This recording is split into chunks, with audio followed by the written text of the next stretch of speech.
and the other one in Durbanville during January 2024. U.S. Treasury Secretary Scott Bessent will for the second time skip a G20 finance ministers meeting in South Africa to be hosted in Durban next week. According to a Treasury spokesperson, Bessent would rather attend the 2025 World Expo in Osaka, Japan. Bessent, one of Trump's top cabinet officials, earlier skipped the first G20 finance and central bank governors meeting in Cape Town this past February. Showing Bryce Pease reports that the White House is yet to formally confirm President Trump's attendance of the G20 Leaders Summit in South Africa in November. A Treasury official has since confirmed that the acting Undersecretary for International Affairs, Michael Kaplan, would travel to the G20 meeting in Durban instead of Bessent. South Africa had been working to mend bilateral relations with the United States, but those efforts were dealt another blow when President Donald Trump sent President Cyril Ramaphosa a letter this week informing him that 30% tariffs on all South African exports to the United States would kick in on August 1st unless South Africa reduced trade barriers to its market. Sherman Ricepease, SABC News, New York. Recapping the top story, the Speaker of the National Assembly, Thoko Didiza, has decided against a debate in relation to revelations made by KZN Police Commissioner Lieutenant General Nhlanhla Mkhwanazi of serious safety and security concerns. I'm Ondilambana for SAFM News, headlines at 3:30. In sports this hour, Durban City appoint Hunt as head coach. Red Bull sack Horner and Italy braces for tougher rematch. More details at 3:30. SAFM 104 to 107 nationwide. Leading the conversation. SAFM has signed a code of conduct that is enforced by the Broadcasting Complaints Commission of South Africa. Under the code, we are committed to giving news that is accurate, comment that is fair, and programming that is not harmful, does not amount to hate speech, or contain violence or explicit sex. If you think we are not living up to that code, then you can inform the Broadcasting Complaints Commission of South Africa. Direct any complaints in writing to the Broadcasting Complaints Commission of South Africa. PO Box 142365. Craig Hall 2024. Fax to 011-326-3198 or an email to bccsa@nabsa.co.za. For more information, please visit www.bccsa.co.za. With the ever-changing financial landscape, it can be difficult to make sense of all the moves at times. Join me, Jimmy Moyaha, on the SAFM Market Update with MoneyWeb, Mondays to Thursdays, 6 to 7 p.m, as we break down the key market trends, top financial stories, and smart investment insights, all in one place. It's everything you need to stay financially informed and ahead of the curve.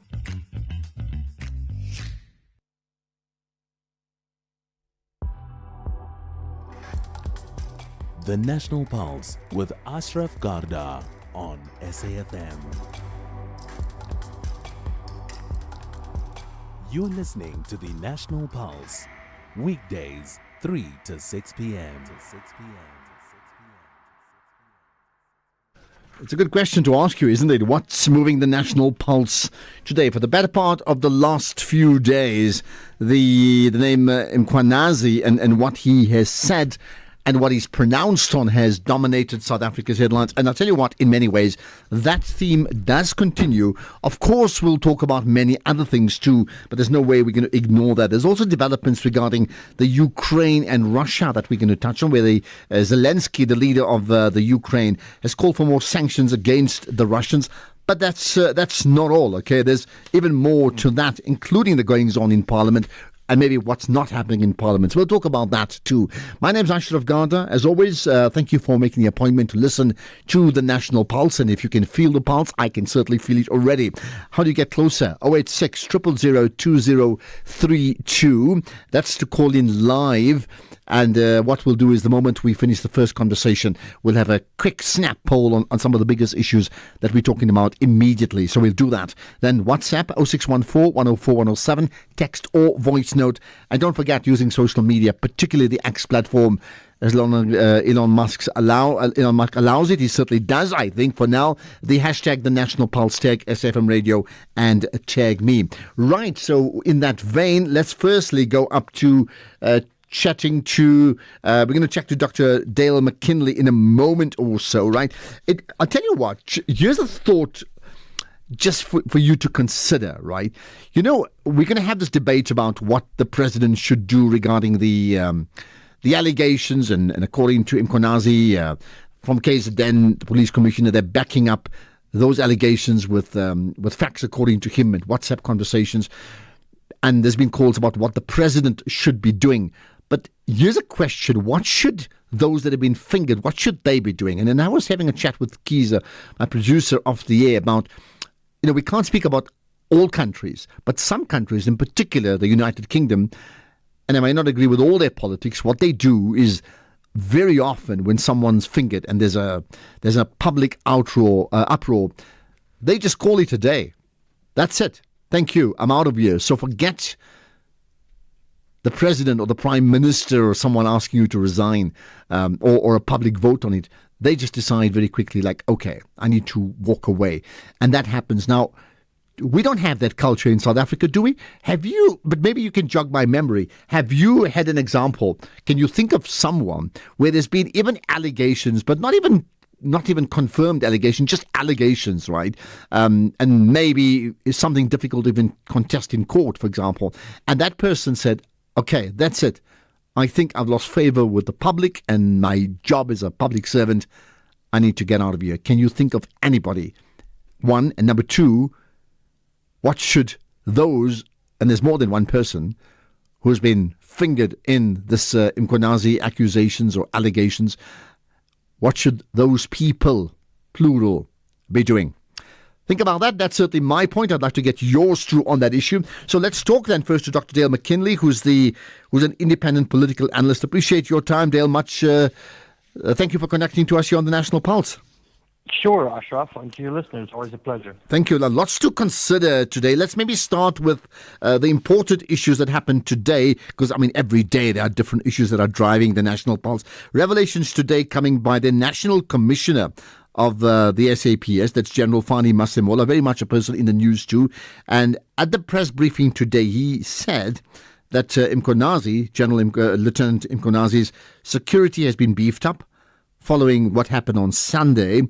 But he also, and this is important too, he also said that he was unaware of the disbandment of the political killings task team. You know, that's one of the key issues around political interference in terms of the work of the police force or police service anyway, right?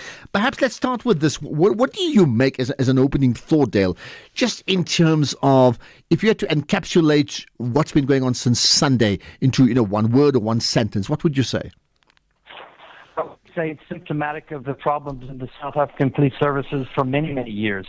We've known, we've known there have been factions, we've known of corrupt syndicates, there's been investigations. This goes all the way back to Bheki Cele. We go back to Jackie Salibi back in the 1990s. We have a police service that has been riven with factionalism and riven with corruption. And these, to me, are the latest examples. And we haven't, I think we're all sort of like shocked a little bit, but we shouldn't be shocked. Because it's been in front of our eyes for a long time. I think in this case it was just the nature of how Mkhwanazi did it so publicly and the way in which he presented it to people. But the allegations themselves and the context of what he said, to me, are not surprising. I don't think they should be that surprising to many South Africans, given the history of SAPS. All right. In fact, talking about Masemola, let's do this. We're going to play a clip of what he said today, something of significance here. Well, I'm sure you have not seen any letter that I've signed to close the unit. I have not signed it, and I don't think anybody have ever seen a letter where I've signed off the closure of the unit. Okay, just making the point that he has not signed off there, right? Dale, back to you. So, I mean, you're making the point symptomatic of the problems of the SAPS for years, right? So, what then needs to happen now? Because, I mean, that would be the fundamental question we should all be grappling with, right? What do we do now as a country? thing is we follow we have a service to follow the law. We follow the law. Let Mkhwanazi put the evidence on the table. So what you get is some very sensational allegations, and some of them very, very serious. We haven't really seen the evidence. So let's put that on there. Put all the other stuff that he said. He says he has social media accounts. He says he's got all sorts of other things besides what he presented. Put the case in front. I think, he has to, this is the thing, is oftentimes we have a large amount of allegations, and some of them clearly are very, very serious allegations. Okay, I'll tell you what, Dale, let's see if we can just reconnect with you. I'm going to get Keys maybe just to sort out your line. We're just battling to hear you for a moment, and we do not want to miss anything that you had to say or you have to say. So let's do that. In the meantime, by the way, let me just call out for you, 0614104107. Quick thought in terms of not what happened, but where do we go from here? Seriously, where does South Africa go from here as a country? So, listen to this one. The point that General Fani Masemola, who is the National Commissioner, right, saying that he denies that he signed off anything regarding the disbandment of this political force task team that we talk about, right, but also he's saying not only did he not sign off any letter, he knows nothing about it. Now, something has to give in this case here. So if he knows nothing about it, then what does he know? And why would he know nothing about it? That means who is effectively, pulling the rug under his feet to the point where they don't have to inform him. In terms of the protocols. So when we talk about this could be as dramatic as some of the biggest, most dramatic moments we've had in our country, right? Going forward in terms of where we are and what we should be doing next. So I certainly like to get your thoughts. Dale, we've got you back on the line. Dale, you there, right?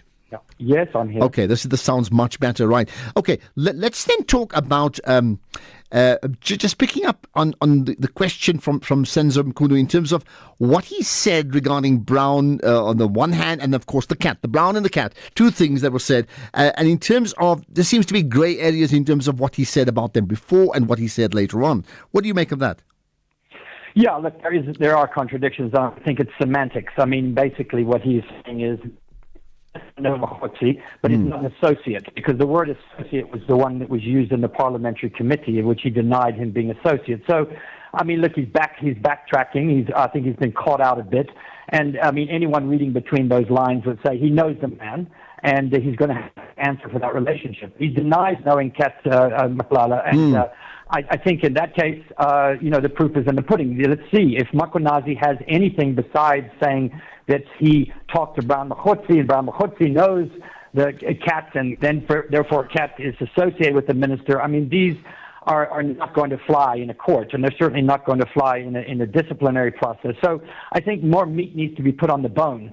And in some ways, what we're doing here in the media and in commentary is we're trying to do that, but without the real necessary factual information at our fingertips. How then do we get the necessary factual information that can allow South Africa as a country to resolve this issue with a sense of urgency?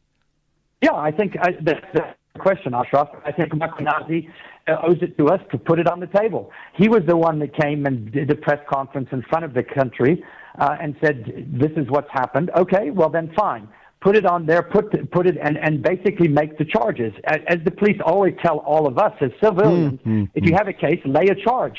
Lay a charge if you have a case. So in that case, let it put all that information. Then we can see. Right now, we're just going to speculate. We're just going to guess, and we're going to make commentary. And that can be interesting, but it's not particularly healthy, and it's not going to take us very far. So let the evidence be put. Let the commission and the president actually begin to put a proper process together, not a commission of inquiry, not some expensive process, but basically say, if the police have a case, then let's arrest somebody or let's charge them with something. That's what the public wants to see. They don't want to see more talk and more commissions. Because a commission inquiry is, in fact, talks before action. What they want to see is actual action, which is armed in terms of of South Africa's law anyway, right? Absolutely. And I think this is the latest in a long line of examples where people have been accused of all sorts of nasty things and really serious, but nothing's ever happened to them. And if there is more fire here, if there is into the smoke, then let's see it. Let's have some action, and let's make people pay the consequences for their illegalities, and for whether that's the minister or anyone else for that matter. We spoke about the Minister Senzo Mchunu, about the grey areas that you spoke about, or maybe semantics, right? Some are outrightly saying the man's lying, and that alone is grounds for his dismissal. From someone who's been involved in the right to know, what do you make of that? Look, I mean, there certainly is a case. If you ask my personal opinion, I think he's been caught out. I think he and in that case. But again, as everybody knows, we do have to follow processes in that case. And if there's two ways of doing this. One is to do that and someone to actually lay a charge and say he's abrogated his duties. The other is for the minister for the president to act politically. And I think that's what people are waiting to see. It's not just Mchunu. There's many other ministers that have allegations hanging over their heads, and we haven't seen those any actions in politics. And that gives us an indication that the person with the highest political office in the land is not really capable or interested in acting against these allegations. And I think that's where we need some action as well. Well, I want to pick up on that not really capable, which I'll do that right after this. In business, timing is everything. The right moment to expand, invest, or move forward won't wait. So why should you? With Standard Bank's business lending solutions, you get access to the funding you need when you need it. Get a business revolving loan for quick cash flow, a business term loan to scale up, a business credit card for day-to-day expenses, property finance to secure the perfect space, or commercial asset finance to invest in the right tools. Keep your business growing with our business lending solutions. Visit standardbank.co.za/business loans to apply. Standard Bank is an authorized FSP and registered credit provider. T's and C's apply. 30 years ago, a moment united a nation. From Ellis Park to every township and village, we stood together. One people, one dream, one victory. Now, the vibration rises again. From the heart of Mzansi to every corner of the country. The four-time world champions, the mighty Springboks, take on the Azuri in a clash where history meets destiny. This is more than a match, it's a country moment, only on SABC. Celebrate the 30th anniversary of our 1995 Rugby World Cup victory. Watch South Africa versus Italy, Saturday 12 July at 4 p.m. Live on SABC2 and streaming on SABC+. Also available on SABC radio stations at 5 p.m. Download the SABC Plus app now. Switch, stream, no subscription. SABC Sport.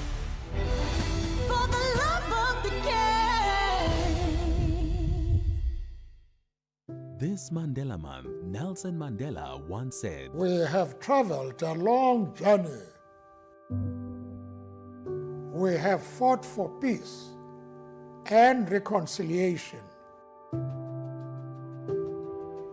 for social justice, for all men, women, and children."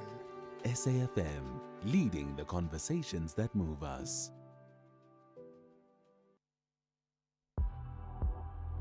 X at SAFM Radio and at Ashraf Garda. Well, you know, when Donald Trump had to respond to allegations around South Africa and the farmers and genocide, it threw South Africa into a tailspin a few months ago. In many ways, the pronouncements of the last few days is doing the same thing for very, very different reasons. Just to help us make sense of it, then, Dale McKinley once again. Dale, we stopped when we spoke about you spoke about.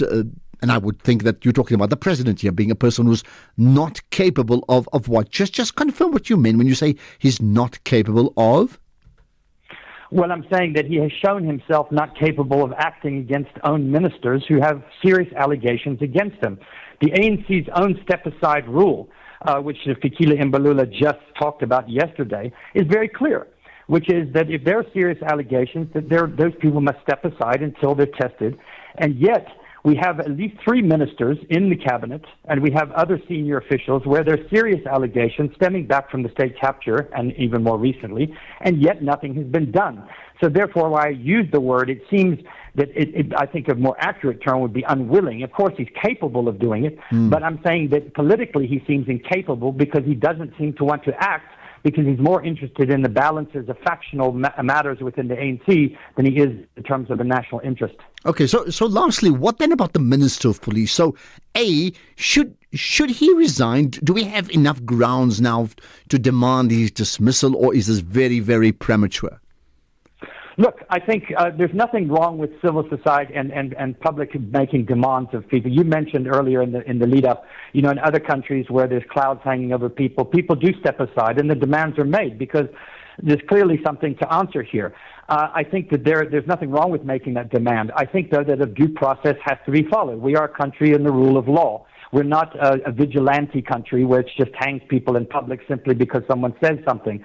So in that case, we need to follow both of those processes. People must feel free to express themselves and must feel free to make those demands. And let's push. If people want, I think South Africans are fed up. And they're fed up with the impunity with which politicians and connected individuals seem to get away with things. And I think that's what drives the anger and that's what drives the demands. It's legitimate and it's expected. Okay, your point about, following the rule of law as opposed to, sort of mob drumming up support one way or the other and responding to that, I think is very, very important. Having said that, and let's end with this, right? At this point in time, is the Minister of Police in a position that he is capable of actually continuing his work on a day-to-day basis, considering the cloud hanging over him? Look, if I was to make a really honest assessment, I would say no. I think he's too compromised.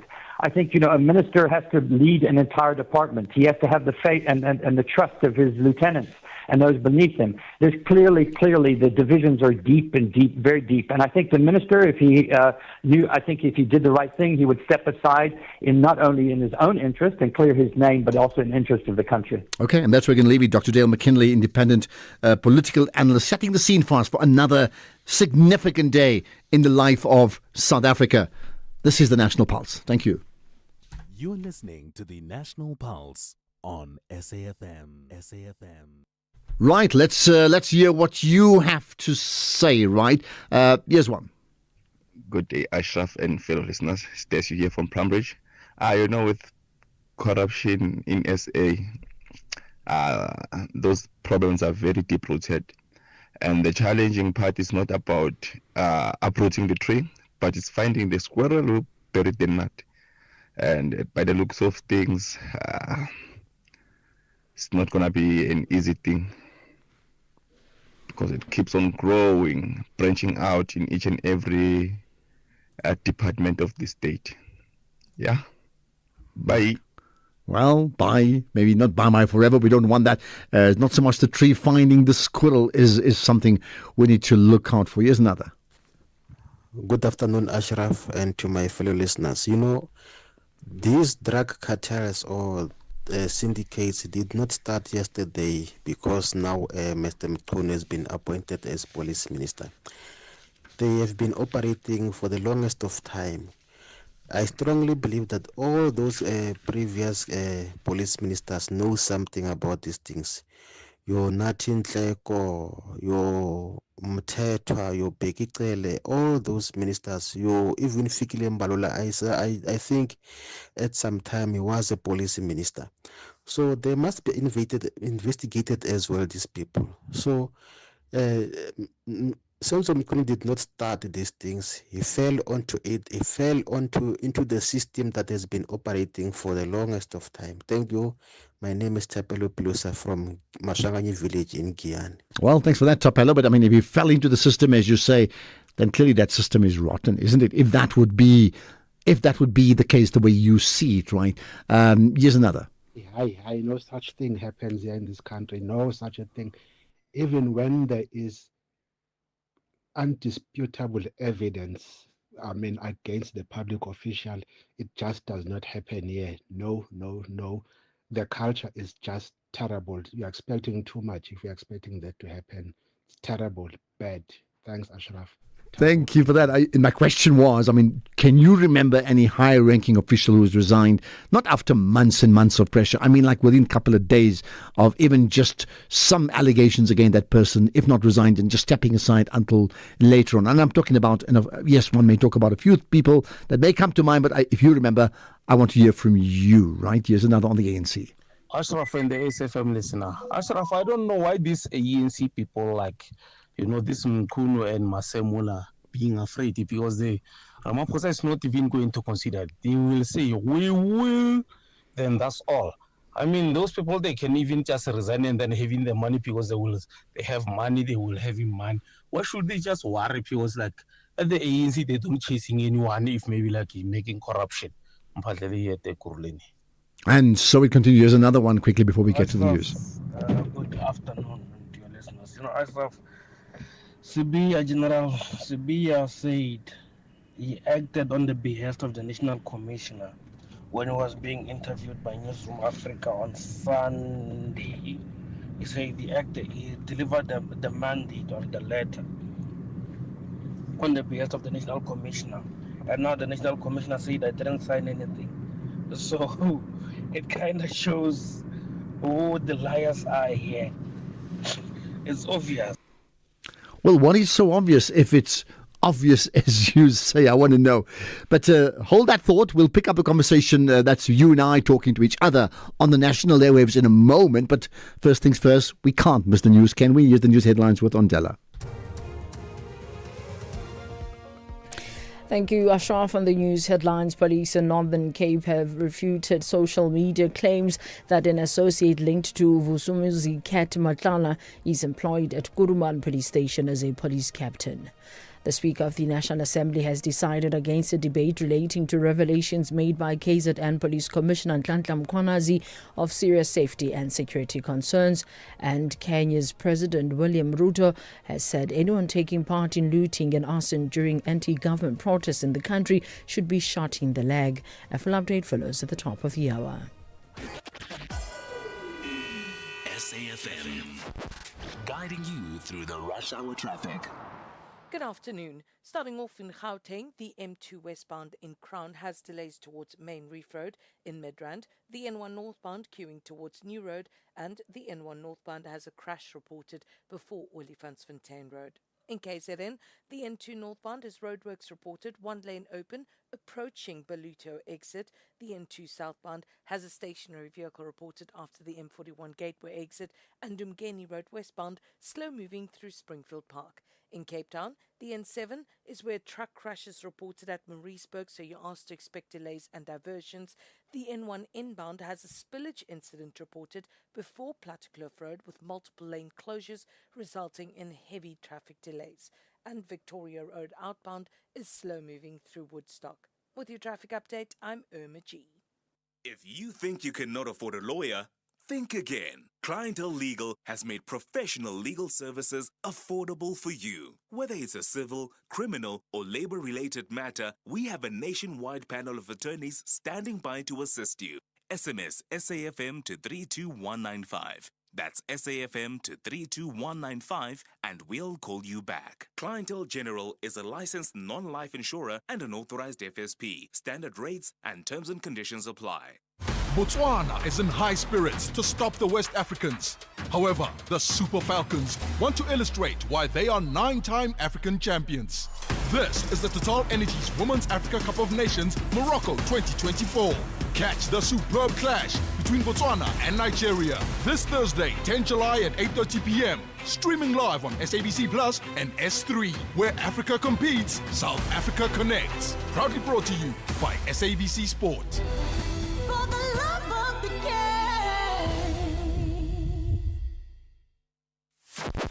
Kathy Motlatlana on SAFM. In light of what was said by General Mkhwanazi and the fact that Mr. Matlala's profile was now in the public space or raised because of those allegations, then it was also in his interest for him to be moved to CMAX prison. And we were asked, why is this inmate at CMAX? The National Commission then provided a response that no, This offender had to be moved there because we confiscated a mobile phone. We never issued a statement to that effect. And the fact that you are unable to provide an answer as to whether this happened before or after the briefing by General Mkhwanazi in and of itself will raise questions. It's not a matter of being unable, but we are not going to come on air and then give detail in terms of security operations. Singabako Ngumalo. If you're ready to talk, I'm here to listen, and nothing is off the agenda. This is SAFM Sports with Tuming Khapele. Okay, Chumi, you've got, well, I'll put it this way, for Durban City, the hunt is over. The hunt is definitely over. Very good afternoon to you, Ashraf, and our listeners. Well, Durban City have appointed Gavin Hunt as their new head coach ahead of the 2025-26 season.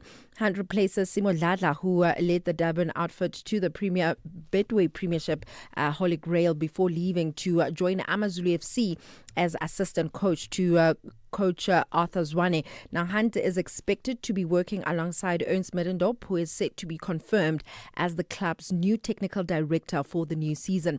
Meanwhile, South Africa's preparations for the FIFA Under-17 Men's World Cup are in full swing, with the team testing their strength by competing in an Under-20 tournament using their Under-17 squad. Amajimbos have been drawn alongside Qatar, Italy and Bolivia in the expanded 48-team tournament. Assistant coach Thabo Mngomeni says that they're getting the much-needed test in this tournament. Since you've mentioned that, of course, we are preparing for the World Cup. This is a good preparation for us. Teams like these, they give us tough time so that we can think what we can get on the World Cup stages. I think I can say we are thankful of this opportunity that we got here to prepare for the World Cup. Still staying with football, Real Madrid's Kylian Mbappe will face his former side Paris Saint-Germain tonight in the Club World Cup semi-finals. Madrid have netted 11 goals in the tournament so far, while PSG having 12. And Real are hoping to add a record 6th Club World Cup crown to their collection, while PSG needing to win this trophy to complete a rare quintuple of major titles in a single season. In motorsport, Christian Horner has been sacked by Red Bull. This is after 20 years as a team principal. The 51-year-old had been Red Bull's only team principal since its first Formula One season in 2005, and he's going to be replaced by Laurent Mekies. And then in rugby, Italy are anticipating a backlash when the teams meet at Nelson Mandela Bay Stadium on Saturday. Loose forward Alessandro Iseko says that the excitement levels in the squad are still high. This is following their Loftus showing, but says there is also an awareness that a daunting test lies ahead. Now, the Springboks were not happy with the quality of their performance in their 42-24 win. And as a result, coach Rassie Erasmus has made 11 changes to his starting 15, opting to give some of the more explosive players in the squad a start. Then in cricket, new Black Caps coach Rob Walter says that Kane Williamson still wants to represent New Zealand in international cricket despite opting out of the upcoming tour of Zimbabwe.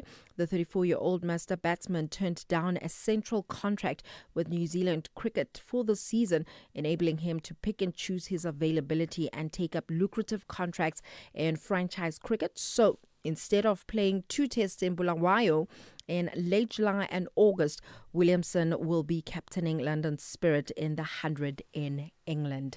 And I think very interesting news coming from the motorsport world. Christian Horner. So they clipped his wings, Red Bull. They literally clipped his wings and he's not there anymore. Obviously, we've seen his success there, but it seems like this was a long time coming because of obviously the motor car. And one can say Red Bull chose Max Verstappen. And where does he go next? No word yet. Little Jack Horner sat in the corner. Remember that story? That he might actually just go to Ferrari. Okay, well, yeah, it's like a football club. You know, being fired doesn't mean you're being fired. It's sport is the one industry being fired.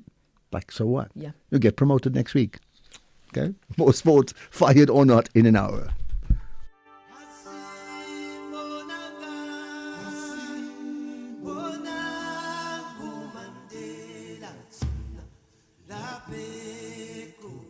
You are listening to SAFM Radio this Mandela Month. It is in your hands now.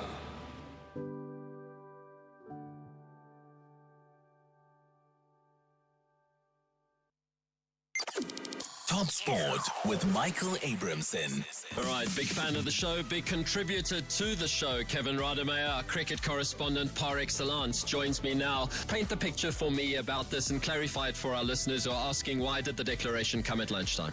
And who would have thought in our wildest dreams that Rian would now be a World Test Championship winner who batted at number 3, bowled excellently, and has got the highest score for South Africa. It was a bit bemusing because he'll probably never have that chance again. I think it is great that Brian Lara keeps the record, but damn, don't we wish it was a South African that scored over 400? And he was motoring at that point. The main thing must stay the main thing. And the main thing is that South Africa have won 9 matches in a row. South Africa have become a bit ruthless, and he thought that they had enough runs at that point where they can win the test match and did the selfless thing. I don't think many people agree, but I wouldn't have had the guts and I wouldn't have had the wisdom to do what he did. Top Sport on SAFM. Tell you what, I don't know about you, but I just love nostalgia, right? And part of that, the SABC Sport brings you Chasing the Sun, the powerful 5-part documentary series about the Springboks, you know, and their rousing tales of their path to redemption. Remember when they got a high against Japan, against the All Blacks, and then ultimately World Cup glory in 2019. They subsequently won it again, remember? But 2019 is when they really chased the sun, right? So starting the 13th of July at 7:30 p.m. on SABC2, you can tune in every Sunday then for the highs, the heartache, and the heroics that made rugby history. And you can stream each chapter on SABC Plus anytime, anywhere, no subscription needed. Don't miss Chasing the Sun. This Sunday at 7:30 p.m. on SABC2. Be there when history shines. You are listening to the National Pulse with Ashraf Garda. We're going to take some calls as well because I want to hear more of the things that you have to say. And by the way, just on the cricket story regarding the South African who broke a world record, broke a South African record for test runs against the Zimbabweans. He sort of declared or retired his innings like 30, 40 runs short of breaking Brian Lara's test record. Do you think that's the right thing to have done, or do you think that was just the wrong approach? They certainly seem like, wow, that's just the gentlemanly way. What a man. I wonder if you agree with that. Sydney in Acornhoek, let's hear what you have to say. Hi. Yes, Brother Ashraf, through Sydney, the labor in Akonopis Pakridge. Brother Ashraf, I think it will be best, or I miss this in South African Police Service. Deployment, I don't know their ranking, how they are ranked, their ranks, that one I'm not competent with. But at the senior level, the highest post of South African Police Service should reflect the demographics of South African race. What I see now, it shouldn't be only blacks or only whites or only colored or only Indians. There should be mixed there. Currently what I see, it is not reflecting the people who live in South Africa. Possibly what I see there, I just only see one race. At that level, it should be mixed. It will also assist. I think it is necessary that we should all be reflected in all that. Like when I see the parliament now, it is true reflection of the people who find in South Africa. Even there. But with the police, South African Police Service, I don't know, I might be wrong. Maybe some others will correct me. But certainly you raise a very interesting point. I hear what you're saying. Interesting. Yeah. I wonder whether others agree. Thank you for that call, Sydney. So here's the point. Sydney making the point that by and large, Parliament reflects the demographics of the country, by and large. You don't have to be specific with exact percentages. But the civil service, in this case the South African Police Service, doesn't reflect that. And that, effectively, well, this is my word, compromises maybe the civil service, the police service understanding of society. So what effort are we making to ensure that it does reflect the reality? And in fact, should we be making that effort, or should we be left alone to how it is now in terms of recruitment? Something I'm not even familiar with. What's the recruitment policy? John in Midrand, hi. Ashraf, good afternoon. Good talking to you, John. Yeah. Thank you very much. And I got triggered by something that Dale, Dr. Dale, that you were talking to. Dale McKinley, yeah? What did he say? You know, he mentioned the fact that if Mkhwanazi has the evidence, he must bring it to the table. Yeah. But remember that Mkhwanazi's allegations is that the people that he's supposed to deliver the evidence to are also compromised, the judicial system of this country. Yeah, yeah. Of course, I know he has now opened a criminal case against Minister Mchunu, of corruption and colluding with the criminals. Surely by now the step-aside rule of the ANC must kick in because the criminal charges are laid against Mr. Mchunu. You mean once the criminal charges are laid, even though there's no prosecution as yet, right? That alone should give you ground not to resign but to step aside for now, at least, yeah? Yes, according to the ANC rule book. I also want to point out something quickly to Ashraf. The drug cartel situation. Do you remember last year in August, there was a drug bust at OR Tambo of about 236 million worth of drugs. And then again in 2021, there's another 200 million worth of drug consignment that was intercepted by the Hawks. Do you then now perhaps know what happened to those cases? Okay, offhand, no, yeah. Which brings me to the fact that I really, really believe what Mkhwanazi is saying. Because 200 million worth of drugs is not for just one user who happens to smoke there and there. That's a massive consignment which relates to cartels. It can only be a cartel as a consignment. Well, it's big business then. I mean, that's the bottom line, isn't it? But it's rotten big business. Thank you for your time. The answer I don't know now, but maybe one is to do some investigating in terms of tracking that particular story or stories and where are they now. John in Midrand, appreciate your input. Love the diversity of views and really the thought-provoking conversations we have here. That's really what we want first up here on the National Pulse. X at SAFM Radio and at Ashraf Garda. Well, talking about thought-provoking, this one should certainly provoke thought as well. Do you know the Ukrainian President Vladimir Zelensky has called for now more sanctions against Russia? That's after the Russians fired its largest missile and drone attack on the Ukraine, arguing, in this case here, that Zelensky is arguing that Russia is doing everything to continue the war. So what's the impact of the sanctions on Russia? What more can be done? Will it help? What about the Russian military presence? I suppose you can also throw in the role of Donald Trump, since he is involved in just about everything that happens in the world at this moment. Peter Zalmayev, we've chatted to him before, Director of the Eurasia Democracy Initiative. Appreciate you connecting with us once again, Peter. Thank you. My pleasure, Ashraf. Thank you. So let's start with first things first, just the call for more sanctions. How do you interpret that? Well, call for more sanctions. I mean, we're sort of stuck in this paradigm for the last three almost a half years, calling for more sanctions. They haven't really... yes, they do hurt the Russian economy, but considering how fixated Vladimir Putin has been on Ukraine, it's an open question whether they will change his calculus regarding Ukraine. My answer is probably not in the foreseeable future. He would rather have a couple of million of his compatriots die from hunger rather than, walk away from his, goals in Ukraine. But this is something where I think Zelensky is trying to meet the U.S. Political establishment halfway, because that's what the Americans are now saying. There's support, bipartisan support in the Senate for sanctions against Russia. And this is actually something that Donald Trump can do, trying to not look so weak as Vladimir Putin has made him look.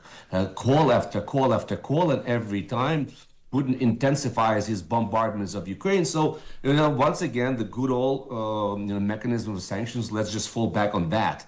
The only thing that I'm sort of, reassured about is that this time they're talking about enforcing the current sanctions. And this is something that Western establishment should have followed all along. Instead of just piling on thousands of new sanctions, just let's make sure that the ones you've already passed are implemented. And so that we're talking about so-called secondary sanctions, which Lindsey Graham, a senator from Mississippi, has initiated, and that means dealing with the Black Fleet, all these tankers that are able to transport Russian oil around the globe, etc. Then dual-use chips, that Russia is using in its drone and missile technology, etc. So that is somewhat reassuring.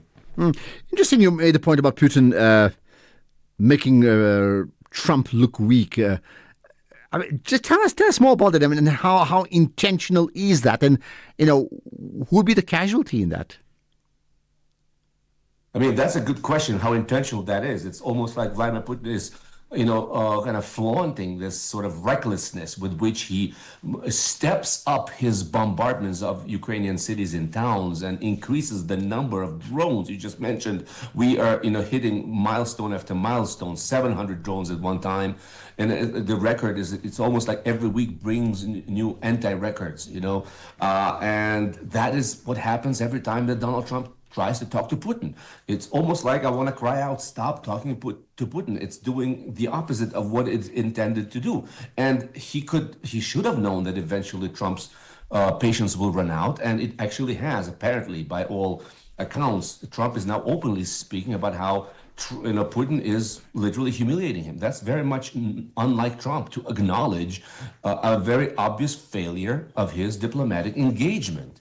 And so, yes, that is a very reasonable question, Ashraf, that you're asking. Is that China that is sort of goading Russia on? And Wang Yi, let me remind you, the foreign minister recently said for the first time something we already knew, that China cannot allow Russia to fail in this war. It's just that finally they're speaking about it quite openly. And so if Putin feels so reassured by that sort of backing, it's almost like that the backing is not just that, but it's almost like he's up against the wall. Even if he wanted to unwind this war, then China would not allow him. But that's actually neither here nor there. It's speculation. My analysis remains the same. Vladimir Putin, for the rest of his life, will remain a wartime president.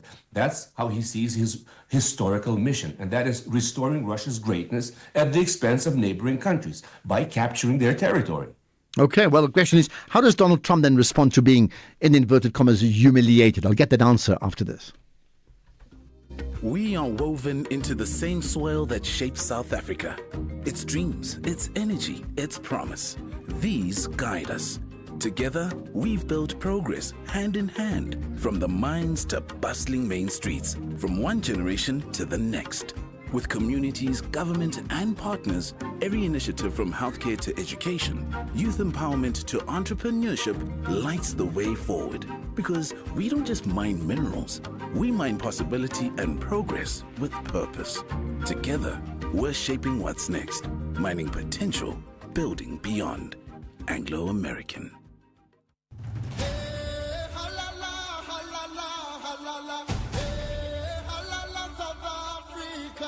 My name's Kaylin Swart, goalkeeper for Banyana Banyana.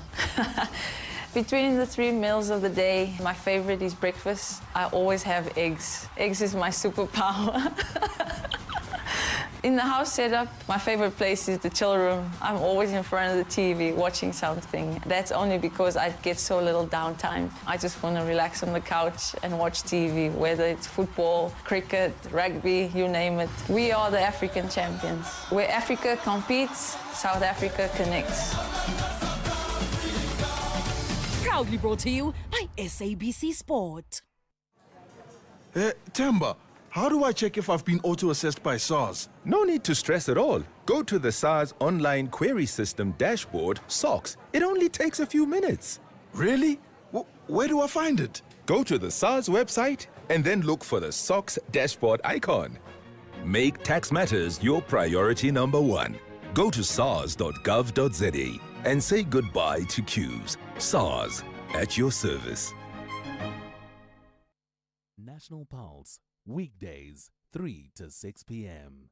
Right, let's conclude the conversation with Peter Zalmayev, Director of the Eurasia Democracy Initiative. And that conversation is about the leader of the Ukraine calling for even more sanctions, more tightened sanctions against the Russians. Peter, we asked about the humiliation of Trump. So if he's humiliated, and we know that in looking at his pronouncements, not just now, but even in his previous term as the president and in other iterations of his life, he doesn't respond well to humiliation, not at all. In fact, he comes out fighting, right? What options does he have? Like I said, sanctions is one option, and he obviously keeps it under wraps. He wants a surprise. That's how he always does these things. He said, well, let's not ruin this surprise. he restored those weapons deliveries that Pentagon put on hold just the other day. So that means more anti-defense weaponry, etc. My feeling is that whatever happens, we would be foolish to expect the weapons deliveries to reach that level under the Biden administration. So basically, in summing up, more sort of the same, maybe less. That means sort of keeping Ukraine hanging on just enough to slow down the Russian offensive, which is inexorably kind of proceeding at a very high price for the Russians in both blood and treasure. But be that as it may, it's still happening, and Ukrainians are also losing manpower. And from the beginning, we have much less of that, and so I'm not seeing how either of the two transatlantic players, Europe or US, are ready to step up the game to allow Ukraine to actually rout, the foe and him out of its territory. But just more of the same, neither here nor there. And meanwhile, yes, we're bleeding our men. Our cities are getting destroyed, and probably more and more Ukrainians will be forced to leave the country. Okay, interesting. You spoke about rout. Just a quick answer to this one. I mean, I'm looking at the comparison about how the Americans effectively launched missiles against and destroyed the potential of the Iranian nuclear potential. So it wasn't even fact, but actual potential. They took that action. I mean, do I get it right that because of geopolitics, they'll come nowhere close to that in this case, being preemptive in terms of what they see as a Russian threat? Well, not just that, but it's a very simple fact, a simple difference that Russia is not just a nuclear power, but the world's largest nuclear power, and Iran does not have nuclear weapons. And so that is a great defense mechanism for any country or any whatever, remember the previous administration of George W. Bush called a rogue state. Actually, in that bombing of Iran, there's actually a potential risk that other countries will try to go nuclear as quick as possible, because look at North Korea. No, it's not that we're not bombing, America's not bombing Russia, it's not bombing North Korea. A true rogue player, right? So that is the lesson that most countries will learn. But Vladimir Putin has nuclear weapons, and obviously the range of options against Russia is so limited. And that's where we can leave it. Range of options limited against the Russians. Peter Zalmayev, as always, much appreciate your connection here with us on the National Pulse. You're listening to the National Pulse on SAFM. All right, so it's been a tumultuous week, and part of that tumult is we reflect back on some of the other key moments of what others have said in the past. And one of them, well, in fact, two of them, I want to pick out on what Julius Malema said and what Batabile Dlamini said. Remember a while back? Do you remember? Well, if you don't, let me see if I can set it up now to play it right away. First things first, I'm going to play what Julius Malema said. Not today, not yesterday, but in fact, I'm going to first start with that very famous comment, infamous, what Batabile Dlamini then said of, remember the small Nyana? Remember that? Well, here's one. All of us there in the NEC have our small Nyana skeletons, and we don't want to take out all skeletons out, because there will be, or hell will break loose. Okay, remember that, but let's continue. Then Julius Malema, and this was not yesterday, said this about Mkhwanazi. He must be the commissioner of police, that guy, or anyone similar to that guy. I told Bheki Cele when we were in that place where the whites were trying to destroy a police station. Senegal, where it was me and Mkhwanazi came, I said to Bheki, this is the guy who must be a police commissioner, not these things you are offering to us all the time, who are driven by corruption and not to protect the streets and protect the integrity of the uniform. Go and look at Ntantla Mkhwanazi, even his posture. Uniform not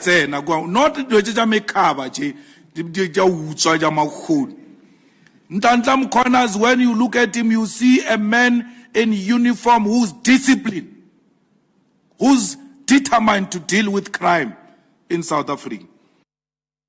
Okay, let's reflect on that. Malema may say today, I told you so. And Matabile Dlamini may also say, I told you so.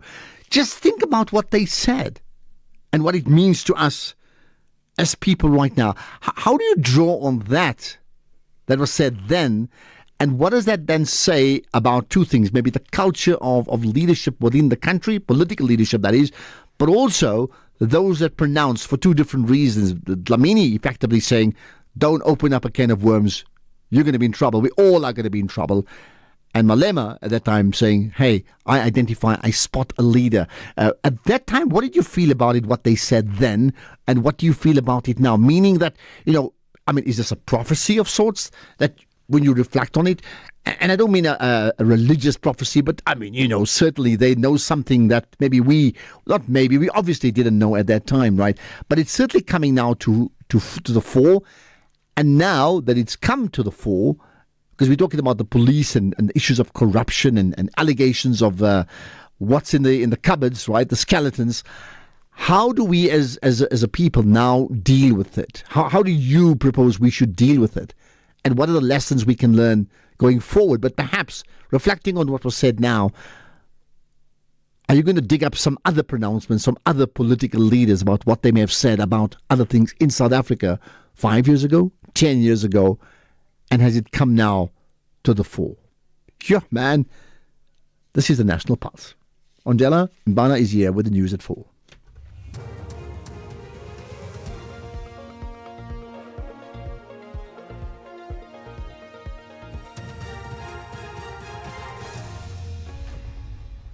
Thank you, Ashraf. On the top stories, Northern Cape Police refutes links between Matlala and the police captain, and Ruto labels anti-government protest an act of war.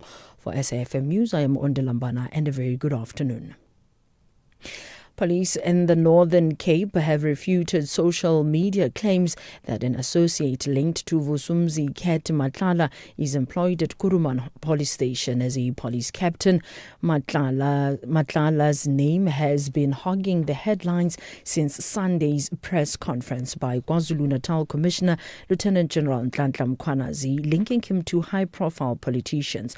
The social media post alleges that the current director of Matlala Medicare 24 company, Kenny Hlaiseka Baloyi, that was initially awarded a 360 million rand tender, which was later cancelled, is the official appointed in the John Taulo Gaitziwe district. Provincial Police spokesperson Meshi Hamdalin says the provincial commissioner has instituted an internal investigation into the claims. The Speaker of the National Assembly has decided against a debate relating to revelations made by KZN Police Commissioner Nhlanhla Mkhwanazi of serious safety and security concerns. Two political parties had written to Thoko Didiza to ask for a debate on these matters. Among others, Mkhwanazi has alleged that Police Minister Senzo Mchunu is affiliated to persons linked to criminal activities and that top police officials are involved in corruption. At this stage, Didiza has directed the portfolio committees on police, justice and constitutional development, as well as the Joint Standing Committee on Intelligence, to look into these revelations. Parliamentary spokesperson Moloto Mutapo. The Speaker of the National Assembly has today asked the Portfolio Committee on Police, Justice and Constitutional Development, as well as the Joint Standing Committee on Intelligence, to consider on an urgent basis, in terms of their respective mandates, the wide-ranging allegations regarding security matters that have implications for the country's national security. In relation to the debate requested by two political parties, the Speaker believes that it will not be appropriate to hold such a debate as these allegations remain unsubstantiated at this stage. Defence and Military Veterans Minister Angie Motshekga tabled her department's budget vote in Parliament. Out of the 57 billion rand budget, 8.3 billion rand has been allocated for, amongst others, accommodation, leases and municipal services. Tabling the budget vote earlier today, Motshekga said the department's priority is to ensure that soldiers are properly equipped. And this budget, 36 billion thereof, has been set aside as a ceiling for compensation of employees, which constitutes 64% of the defence allocation. In addition to this 36 billion, about 8.3 billion has been allocated as follows. More than 2.7 billion is for accommodation, for leases and municipal services. More than 2.5 billion is for peacekeeping. 1.4 billion is going to AMSCO as transfers. 487 million goes to the Republic's assets contributing to SADC and peacekeeping processes. 480 million for the repair and maintenance of maintenance defense system. The Durban Regional Court in KwaZulu-Natal has heard that July 2021 riots alleged instigator Bonginkosi Khanyile encouraged some people to go on the rampage until former President Jacob Zuma was released from prison for contempt of court. SAPS member Phindile Hlongwane based a testimony on videos which had circulated on social media depicting Khanyile addressing crowds on different occasions. Hlongwane says Khanyile is heard telling people to burn the country and block the roads. The videos are now being used as exhibits in the case. The accused is out on bail of 5,000 rand.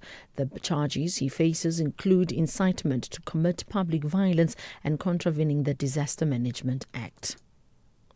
The ANC Women's League Secretary Nokuthula Nqaba is expected to lead the Manyano Church service, where all women from churches, traditional leadership and various organizations will be paying their last respect to the late former Deputy President David Mabuza. The women will gather at the Mabuza homestead in Barberton. This is a build-up to the 3 memorial services that will be held across the 3 districts of the province tomorrow, with the main aim one expected to take place in Pola, where Mabuza grew up. The ANC Mpumalanga spokesperson Sasekani Manzini. We are expecting many leaders of the African National Congress. Among them is the NEC member, Comrade Nongeba, and also Comrade Mondli Ngungubele already is inside, and also the leadership of the SACPS led by Comrade Majuba already inside. We are expecting Comrade Besane. We are also expecting the former Premier of Northwest, Comrade Supra, and the delegation from the Free State led by the chairperson, Comrade Mkolisi. So we are expecting quite a number of leadership of the African National Congress coming in also to pay their last respect. Kenya's President William Ruto has said anyone taking part in looting and arson during anti-government protests in the country should be shot in the leg. Ruto said attacks on police would be considered a declaration of war on Kenya. Speaking during a visit to a construction site, he warned against attempts to overthrow the government. I saw them saying that they won't wait for the elections in 2027. They want to plan chaos, protests, burn people's property, cause death in Kenya, so that they can overthrow the Kenyan government before 2027. I dare them to try. Recapping the top story, police in Northern Cape have refuted social media claims that an associate linked to Vusumizi Kat Matlala is employed at Kuruman police station as a police captain. I'm Mondelambana for SFM News headlines at 4:30. And in your sports this hour, round 2 of the Women's Africa Cup of Nations takes centre stage. Mekies replaces Horner at Red Bull and Swiatek in Wimbledon semi-finals. More details at 4:30. SAFM, guiding you through the rush hour traffic. Good afternoon. Starting off in Gauteng, the M1 southbound in central Johannesburg, slow moving towards Crown Interchange, and Linwood Road westbound in Pretoria has roadworks reported with traffic restrictions towards January Masilela Drive. In KZN, Umgeni Road westbound, slow moving through Springfield Park. In Cape Town, the M5 southbound queuing towards Milner Road, and on the N7, a truck crash reported at Mariesburg, so you're asked to expect delays and diversions. With your traffic update, I'm Irma G. SAFM 104 to 107 nationwide, leading the conversation. If you think you cannot afford a lawyer, think again. Clientele Legal has made professional legal services affordable for you. Whether it's a civil, criminal, or labor-related matter, we have a nationwide panel of attorneys standing by to assist you. SMS SAFM to 32195. That's SAFM to 32195 and we'll call you back. Clientele General is a licensed non-life insurer and an authorized FSP. Standard rates and terms and conditions apply.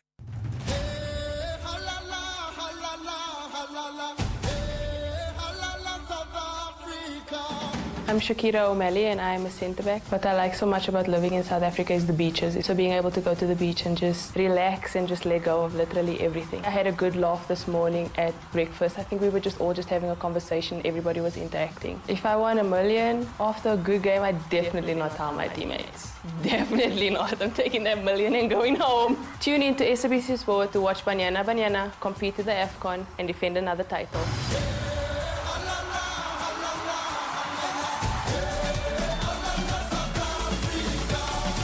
Proudly brought to you by SABC Sport. Keeping your family healthy this winter can feel like a daunting task. Try the Lung Shield range. It includes capsules to support healthy lungs and immunity, a syrup for kids that supports the immune system and promotes lung health, and an effervescent with 13 essential ingredients to optimize immune function. Put your family's health first this winter with the Lung Shield range. Available without a prescription at leading pharmacies. Lung Shield, prescribed by doctors, recommended by pharmacists.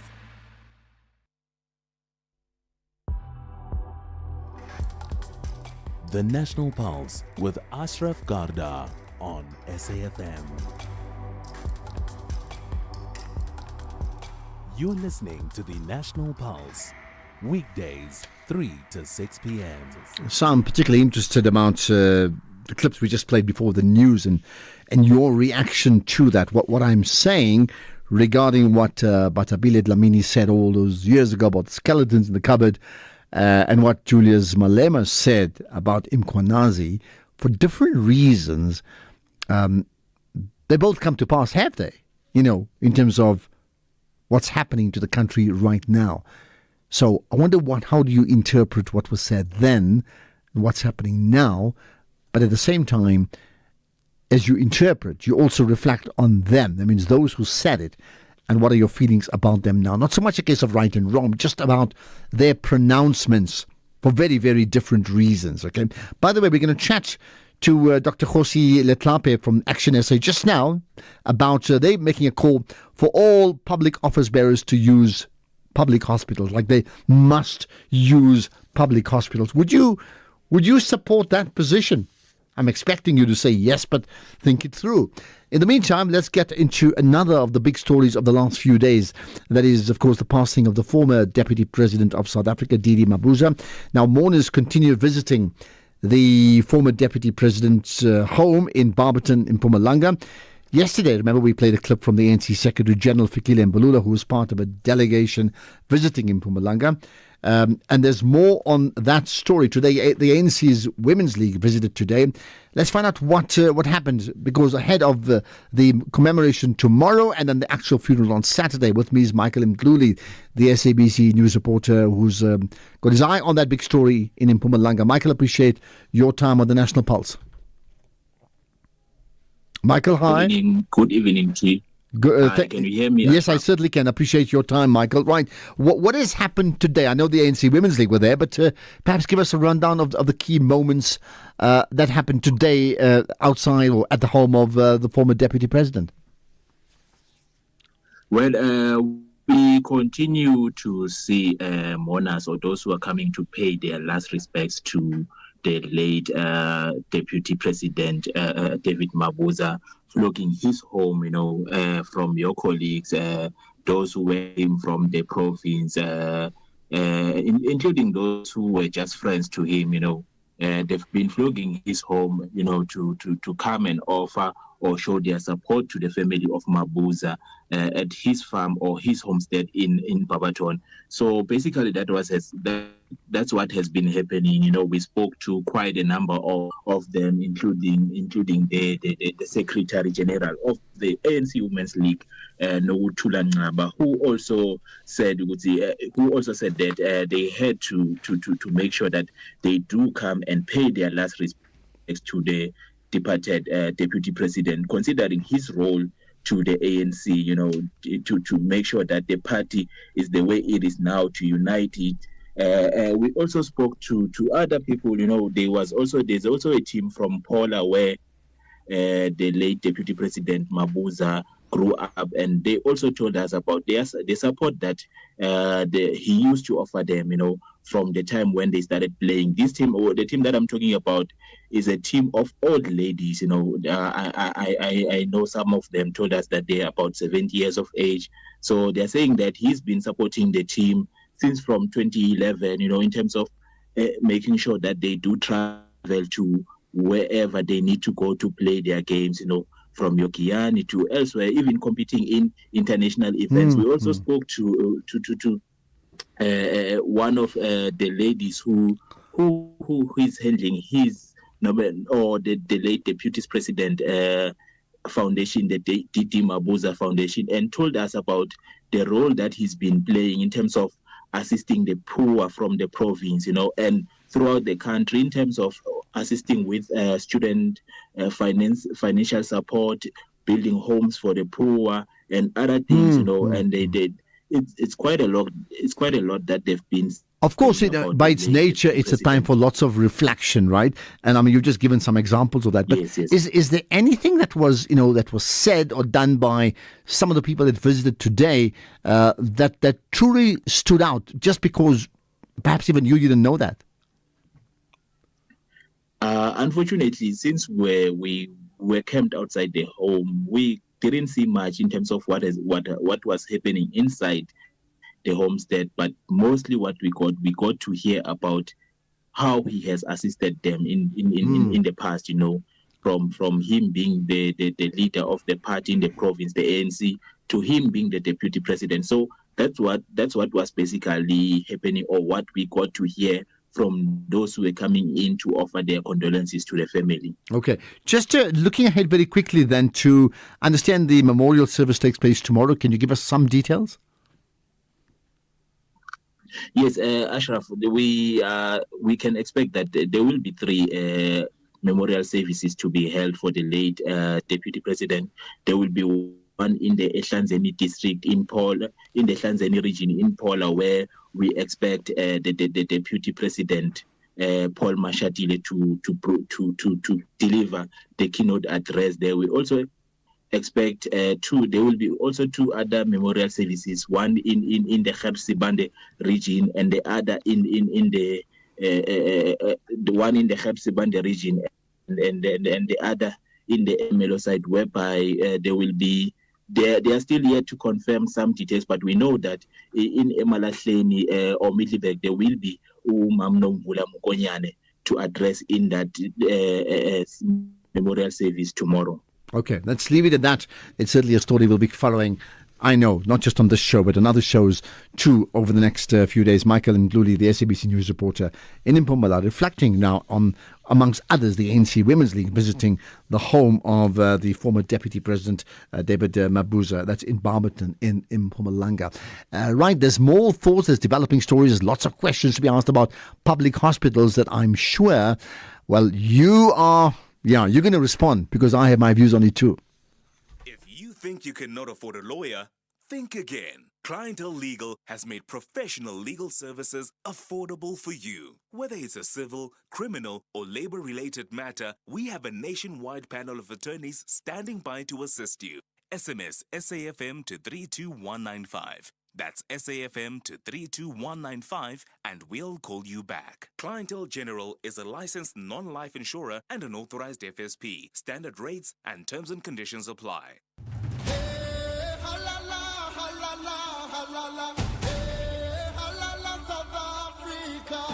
I'm Shakira O'Malley and I'm a centre back. What I like so much about living in South Africa is the beaches. So being able to go to the beach and just relax and just let go of literally everything. I had a good laugh this morning at breakfast. I think we were all just having a conversation. Everybody was interacting. If I won $1 million after a good game, I'd definitely not tell my teammates. Definitely not. I'm taking that $1 million and going home. Tune in to SABC Sport to watch Banyana compete at the AFCON and defend another title.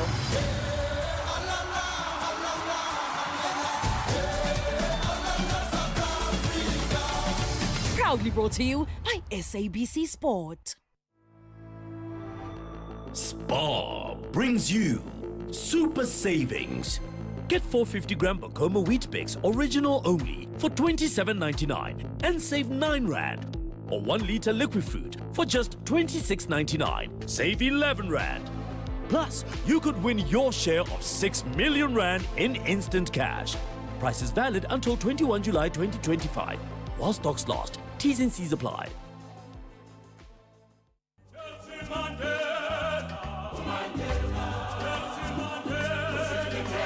This Mandela Month, SAFM celebrates the spirit of Ubuntu, calling on all South Africans to engage, uplift, and do good for one another. Let's share what we have, lend a helping hand, and honor Madiba's legacy through kindness and action. Join SAFM as we bring you powerful conversations, inspiring stories, and voices that drive change all month long. SAFM, leading the conversations that move us.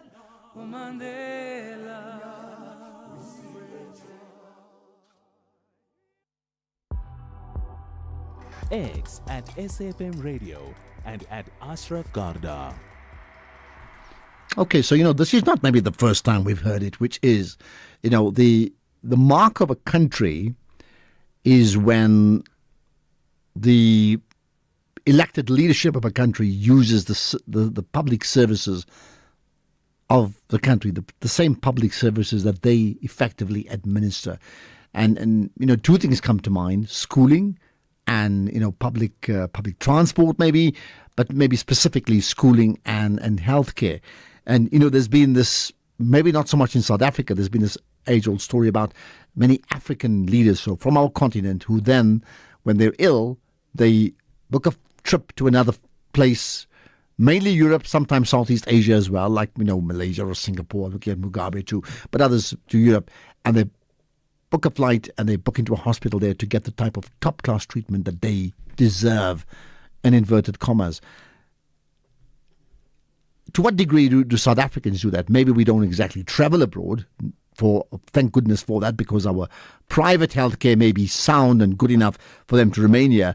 But the broader question is, if we follow that barometer, shouldn't the public service, those who are elected officials, then be using public hospitals? And that's been a position many people feel strongly about.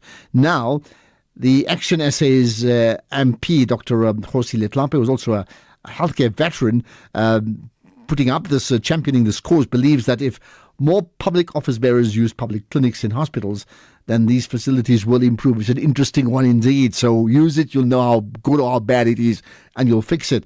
So let's get Dr. Kgosi Letlhapa on the line. Appreciate your time here on the National Pulse.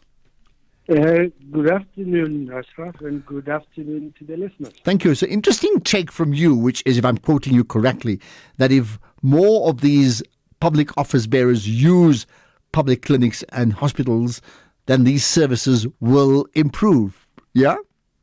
Yes, definitely. And I mean, why would you be a public office bearer? Why would you be a doctor working in a public hospital that you would not use for your own health care? What does that say about the care that you're providing to people? Why would you be a head of state? Why would you be a minister that funds a system that you will not use? Do you have the numbers at the moment? I mean, let's say of all the elected officials in the country, local as well as national, right? How many of these public officials, office bearers, actually use private hospitals versus public hospitals? I can tell you that officially, zero of the public servants, especially public officials like us, MPs or judges, or executives in provincial legislatures, use the public healthcare system. So you're saying officially zero. Maybe the Minister of Health, and he often listens, he may just respond to that. I thought he said he does, but fine. I get what you're saying. You're saying it's overwhelming by and large, yeah? Overwhelmingly, it's zero. And you can't say when the minister says, I use public services, or the chair of the Health Portfolio Committee says, I use public services, or Kgosi Letlhapa says public services is not the same. It must be the law. Because I use it, I have connections, etc., etc. So it can't be like that. And if it's going to work, it has to be at that level. I heard you comment about the fact that, other leaders in other countries move out of country to get care. The difference is that the way we've engineered public-private in South Africa, our leaders don't have to travel. They just walk to your private facility, which is better than the facility that someone has to fly to India or to Russia. We have some of the best facilities in private that will compete and compare with anything in the world. So for us, deserting our own people has been localized. Okay, so just for clarity, did you say then you yourself, you don't use private healthcare? Well, in fact, you don't use public healthcare, you use private healthcare. I am saying, you see, Action SA has a policy that says public office bearers must use public hospitals, which I agree with. Now, I'm going further to say it must be the law of the country that public office bearers and public servants and those of us that work in the public system as a cleaner, a porter, a professor, or whatever, must use the public healthcare system. And what people do not understand is the fact that it will improve the quality. Can you imagine that if we use the public healthcare system, we don't have to spend a week at great cost to Parliament to go and do oversight, because we know what's happening out there. That's where we go every day for our care. We live the experience of the gentleman at Freedom Hospital. Look, I think your case is very your case is very compelling. I think the obvious response to that case, and it sounds terrible, but it's true, is that these public elected officials will not, at this point in time, they won't use public healthcare, and they may not lobby to do just that because they don't trust it. They know that by and large public healthcare is inadequate. So outside of your point of saying it will improve it, they look at their personal interests and they know it's not good enough. Then ask yourself, as an ordinary South African, why are you voting us to Parliament when we live in a different world that you live from? When you go to Scandinavian countries, you have ministers using public transport to go home because they are making the country work for everyone. We have ministers that take away from the police service, that require police protection from us.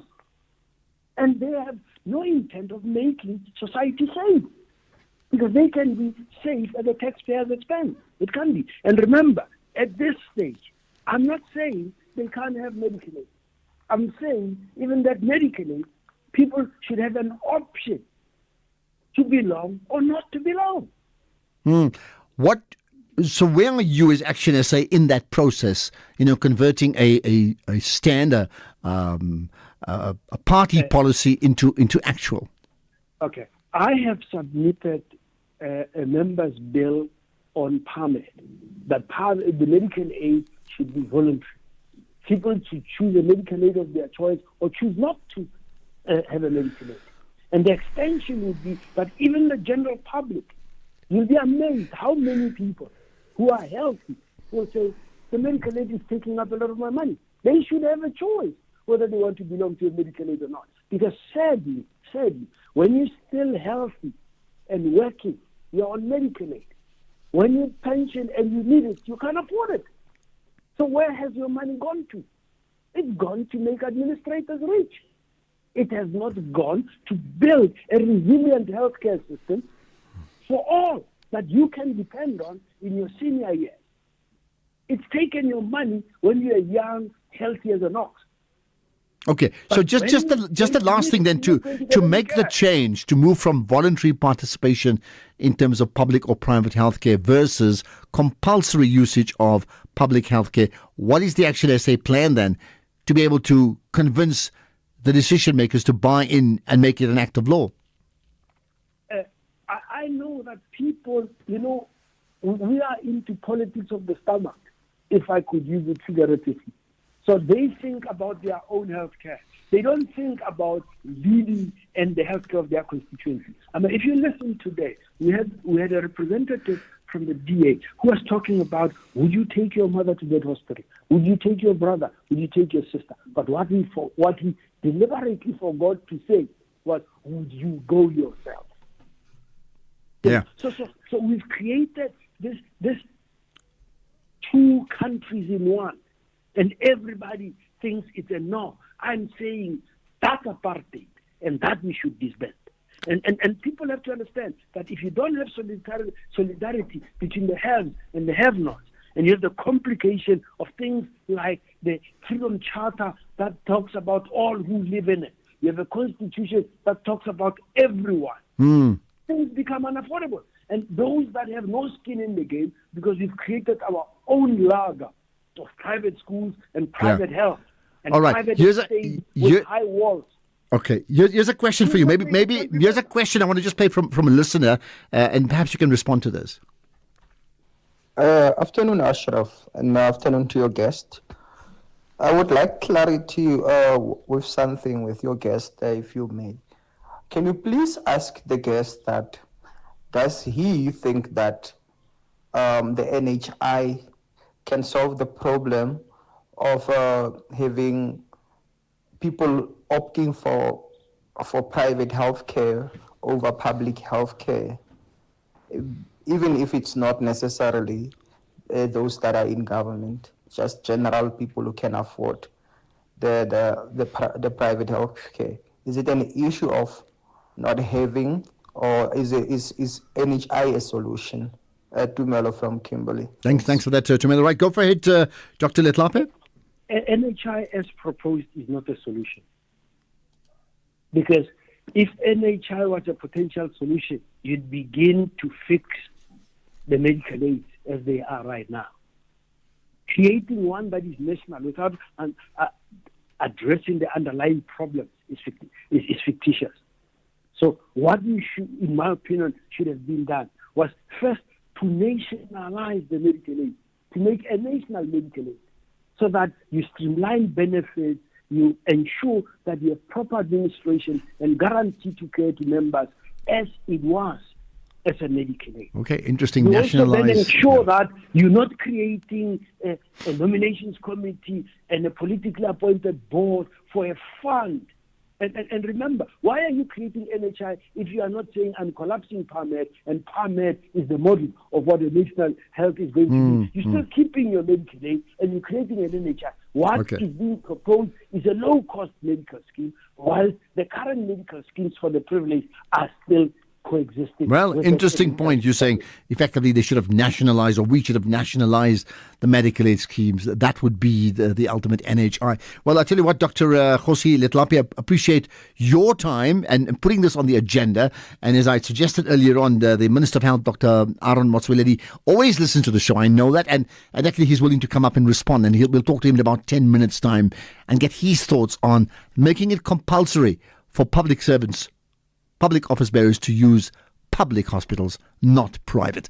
Well, this is the National Pulse. Let's get the news headlines.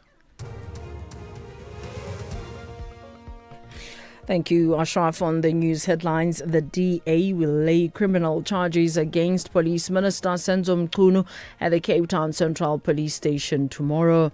Police in Northern Cape have refuted social media claims that an associate linked to Vusumuzi Kat Matlala is employed at Kuruman Police Station as a police captain. And Lesotho has declared a national state of disaster due to an economic crisis fueled by mass unemployment. A full update follows at the top of the hour with Greg Hose. SAFM, guiding you through the rush hour traffic. Good afternoon. Starting off in Gauteng, the N3 northbound in Bedfordview is queuing on the link to the N12 east at Gilulis interchange. The N1 southbound in Fourways has a stationary truck at Winnie Mandela Drive. The N12 eastbound in Germiston has a crash before Craft Road exit. In KZN, the N3 eastbound in Ashburton has a stationary truck reported after Market Road. The M7 St. John's Avenue is queuing through central Pinetown, and the R102 southbound has a crash before the M25 Commercial Highway. In Cape Town, the N1 outbound has a stationary vehicle on Plattekloof Hill. The M5 southbound has a stationary vehicle at the N2 highway exit, and the N1 inbound has a spillage incident reported before Plattekloof Road. 2 lanes are closed, causing heavy delays. With your traffic update, I'm Irma G. This is SAFM Sports with Tuming Khapele. Chubby, we spoke about Gavin Hunt earlier on. What are we touching on now? We're still talking about Gavin Hunt. Is that important? Yeah, he's that man, the new man at the Helm at Durban City as the new head coach ahead of the 2025-26 season. This is in the Betway Premiership. He replaces Simo Dladla, who led the Durban outfit to the Premiership Holy Grail before leaving to join Amazulu FC as assistant coach to Arthur Zwane. Hunt is expected to be working alongside Ernst Middendorp, who is set to be confirmed as the club's new technical director for the new season. Elsewhere, Real Madrid's Kylian Mbappe will face his former side Paris Saint-Germain tonight in the Club World Cup semi-finals. Madrid have netted 11 goals in the Club World Cup so far, while PSG having 12. Now, Real are hoping to add a record 6th Club World Cup crown to their collection, while PSG needing to win this trophy to complete a rare number of major titles in a single season. In motorsport, Laurent Mekies will replace Christian Horner as Red Bull team principal. This is after Horner was sacked by Red Bull after 20 years as team principal. Now, Mekies joins from Red Bull's sister team Racing Bulls, and Alan Permain, currently racing director, will be promoted to a team principal at Racing Bulls. Then in rugby, Makazola Mabimpi will be going all out on Saturday to prove that he still has what it takes at the elite level. Kurtley Arense is now the box preferred number 11 and Cheslin Colby the standout at number 14. But Mabimpi is still in the mix and will face Italy in the second test, and he says that he's quite happy to be in the starting 15 in Gqeberha. Yeah, it's really exciting. It's not only for me as well. And I think we did see as a players the time we arrived in the airport and the welcoming people from Kabesa. It does happen every city that we travel at the same time, but it does hit different. The reason why I'm saying it does hit different, it's I think people from Eastern Cape, Kabesa, all over, they're very hungry in terms of watching rugby at the same time because they don't get that chance. There's those like Joburg people, Durban, URC, Cape Town, they're always playing there at the same time. So people, they have a chance to go to the field just to watch the URC and also Springbok World. So when you're talking about the Eastern Cape, it's rare that we have games in Eastern Cape in East London. So it's very exciting, not only for the Springbok, at the same time for the phase that they're coming out and but just to watch a Springbok. All right, then in tennis, number 8 seed Iga Swiatek is into her very first Wimbledon semi-final after a 6-2, 7-5 quarterfinal win over number 19 seed Ludmila Samsonova. Now, Swiatek just needed 1 hour and 49 minutes to claim victory, and this result makes Swiatek the 4th active player to reach the semi-finals at all 4 Grand Slam events, joining 3 other players who have been which have been world number 1 Arina Sabalenka, Victoria Azarenka, and Karolina Pliskova. I'll have more on other sports in the next So hour. I want to ask you, and we never really got down to talking about this. You know, the Rian Mulder scored 367 not out. He declared or retired his innings for South Africa against Zimbabwe. Now, the world record in a test match is 400, and it's held by Brian Lara, probably one of the greatest cricketers ever to play the game. And considering how one-sided this entire series has been, and it has been completely lopsided, really, he was like 30-odd runs from getting 401. Yeah. And then he retired, and his coach, in fact, encouraged him to retire. I'm talking about Shukri Conrad, to say, you know, some records, and I'm paraphrasing, needs to be kept by the legend himself, Brian Lara. What do you make of it? I found it very interesting. I think on one side was very noble of him to say, let's leave it to the legends. But on the other side, it's like, you think you're not worthy enough to be on that tip. And I think a lot of talk has been around, but it's against Zimbabwe. And I think for me, a record is a record regardless who it's against. So do you think he was wrong and the coach was wrong? Yeah, I feel like if he wanted to do it, he should have gone out to do it, because chances like this, how many chances like this is he going to get? Well, if he ever gets this close, he will be the absolute greatest of all time, I would think. Ever. I guess. Yeah. Perhaps also looking at the type of opponent that they have. But for me, I feel like if he had the chance to do it, why not?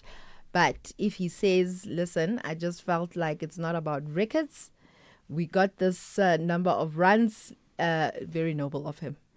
Well, so my take is like, can you just imagine, and I'm looking at a South African football example, Sundowns winning every league, what they won, 7 in a row? Yeah. Can you imagine someone trying to win the title? Say, I don't want to rob Sundowns the chance to win the 8th title. No. It's not fair. Let them get the magnificent 8. It's that type of logic. No, if you're good enough on the day, You're good enough. you have to go out and do it. And the opportunity was there. It wasn't like there was no opportunity. The opportunity was there. So I personally think they were wrong, right? Yeah. And this thing about being generous to other people, you know, if you apply the same principle to other things and you declare on 99, someone say that's like match fixing. You know, you can't do that type of thing. I don't think so. Notwithstanding the other point, which is, and this is the really disappointing thing for Zimbabwe, that team is a shocking team. The records suggest that Zimbabwe team will struggle to beat any South African provincial team. Look at their last 10 games. They've lost like 7 by innings, man. So from a test match point of view, they're not giving off a test, if you get my point. Absolutely not. But I still think Mulder and, in this case, Shukri Conrad, I think they were wrong. Yeah, I think Mulder You should can't have do gone that. out there. No, Where are you generous? Unless if maybe Shukri was just saying it as a coach, leave the records to the legends. But still, But it's not just saying it. They did declare. I mean, they did declare, and they had enough time to still, bet another whole day and still get 2 innings for Zimbabwe and win by an innings and maybe go to the beach in winter. Maybe you get my point. There was just enough time in that game. So I think they were wrong. I wonder what others think too. Yeah. Okay. Thanks for your opinion. Well, more on other sports in the next hour. If you think you cannot afford a lawyer, think again. Clientele Legal has made professional legal services affordable for you. Whether it's a civil, criminal, or labor-related matter, we have a nationwide panel of attorneys standing by to assist you. SMS SAFM to 32195. That's SAFM to 32195 and we'll call you back. Clientele General is a licensed non-life insurer and an authorized FSP. Standard rates and terms and conditions apply. The Twiga Stars want to impress the Tanzanians with maximum points, while Banyana Banyana want nothing but a win as a reminder that they are the continental champions. This is the Group C clash of the Total Energies Women's Africa Cup of Nations Morocco 2024. Catch the glittering clash between Tanzania and South Africa on Friday 11 July at 8:30 p.m. Streaming live on SABC Plus, SABC Sport on DTT Channel 4 and S3. Also available on SABC radio stations at 9 p.m. Where Africa competes, South Africa connects. Proudly brought to you by SABC Sport. For the love of the game. The Morning Brief. Do we know why our driver's license expires every 5 years and we have to go through the schlep of renewing it? Look, there's no real or valid explanation to have to renew the license every 5 years because it's not like you undergo test again or your ability to drive is tested again. The only thing they do is test your eyesight. I can assure you or I do not want to drive if you're blind. So it's just a fallacy. And in fact, most countries around the world are at an average of 10 years, some 15, even 20, to just renew the card. And this is, quite frankly, a money-making scheme. That's Wayne Duvenage, who is CEO of the organization Undoing Tax Abuse. Tulasizwe Simelane on The Morning Brief. Find the podcast at safm.co.za. Economic news on SAFM. Facts and figures you can count on. Well, we'll get to Dr. Aaron Motsoaledi with his facts and figures in a moment. Let's get to the money issues first with Makwe Masilela, Chief Investment Officer at Makwe Fund Managers. You've got news local and global, but let's start with the Tharisa Q3 production report, right? Yes, Ashraf, afternoon to you and to your listeners. The quarter-on-quarter PGM produced up 6.2%, chrome produced up 3.9%, and the average price for the PGM basket up 10.8%, driven by real fiscal demand, and for chrome up 24.7% because pipeline inventories needed restocking. And with commodity prices improving, Ashraf, their balance sheet continues to remain robust, and Trump appeared to broaden his global trade war with the announcement that he will put a 50% tariff on imported copper. And as much as trade talks are proceeding well with the European Union and China, Trump said he was only days away from sending a tariff letter to the European Union. European Union then said it is ready to take countermeasures if it is not presented with a fair deal. And Trump is scheduled this week to meet the leaders of 5 African countries that will potentially offer business opportunities in critical, that is to American businesses, in critical minerals and other natural resources. The 5 ranked among Africa's smaller economies with a combined GDP of 1.3 trillion, but rich in minerals with a potential to produce more. We are talking about Gabon, Guinea, Liberia, the likes of Senegal, and South Africa and Nigeria are not part of that gathering. And market participants waiting for the Fed meeting minutes, looking for more insight into interest rate path. Oil prices still at elevated levels following attacks on shipping in the Red Sea, and a focus for lower U.S. oil production, while uncertainty over U.S. tariffs loomed in the background. Brent crude is up 0.1% at $69 a barrel, and higher yields and firmer dollar denting yellow metals appeal. Gold is flat at 3,306. Platinum is down 1.8% at 1,350. Ashraf, global markets are up, but the JSE is flat. The rand firmed 0.1% against the dollar, is now sitting at 17.75, 24.16 against the pound, and 20.81 against the euro. That's where we leave it. Appreciate your time, Makwe Masilela. By the way, we'll have a market update for an hour coming up from 6 to 7 tonight, as we do every single evening here on the SAFM Market Update here on SAFM itself. Right, but right now it's all about the national pulse. What gets your pulses racing? We'll talk to Dr. Aaron Motsoaledi after this.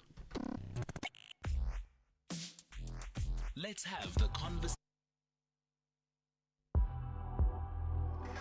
Ashraf Garda on SAFM.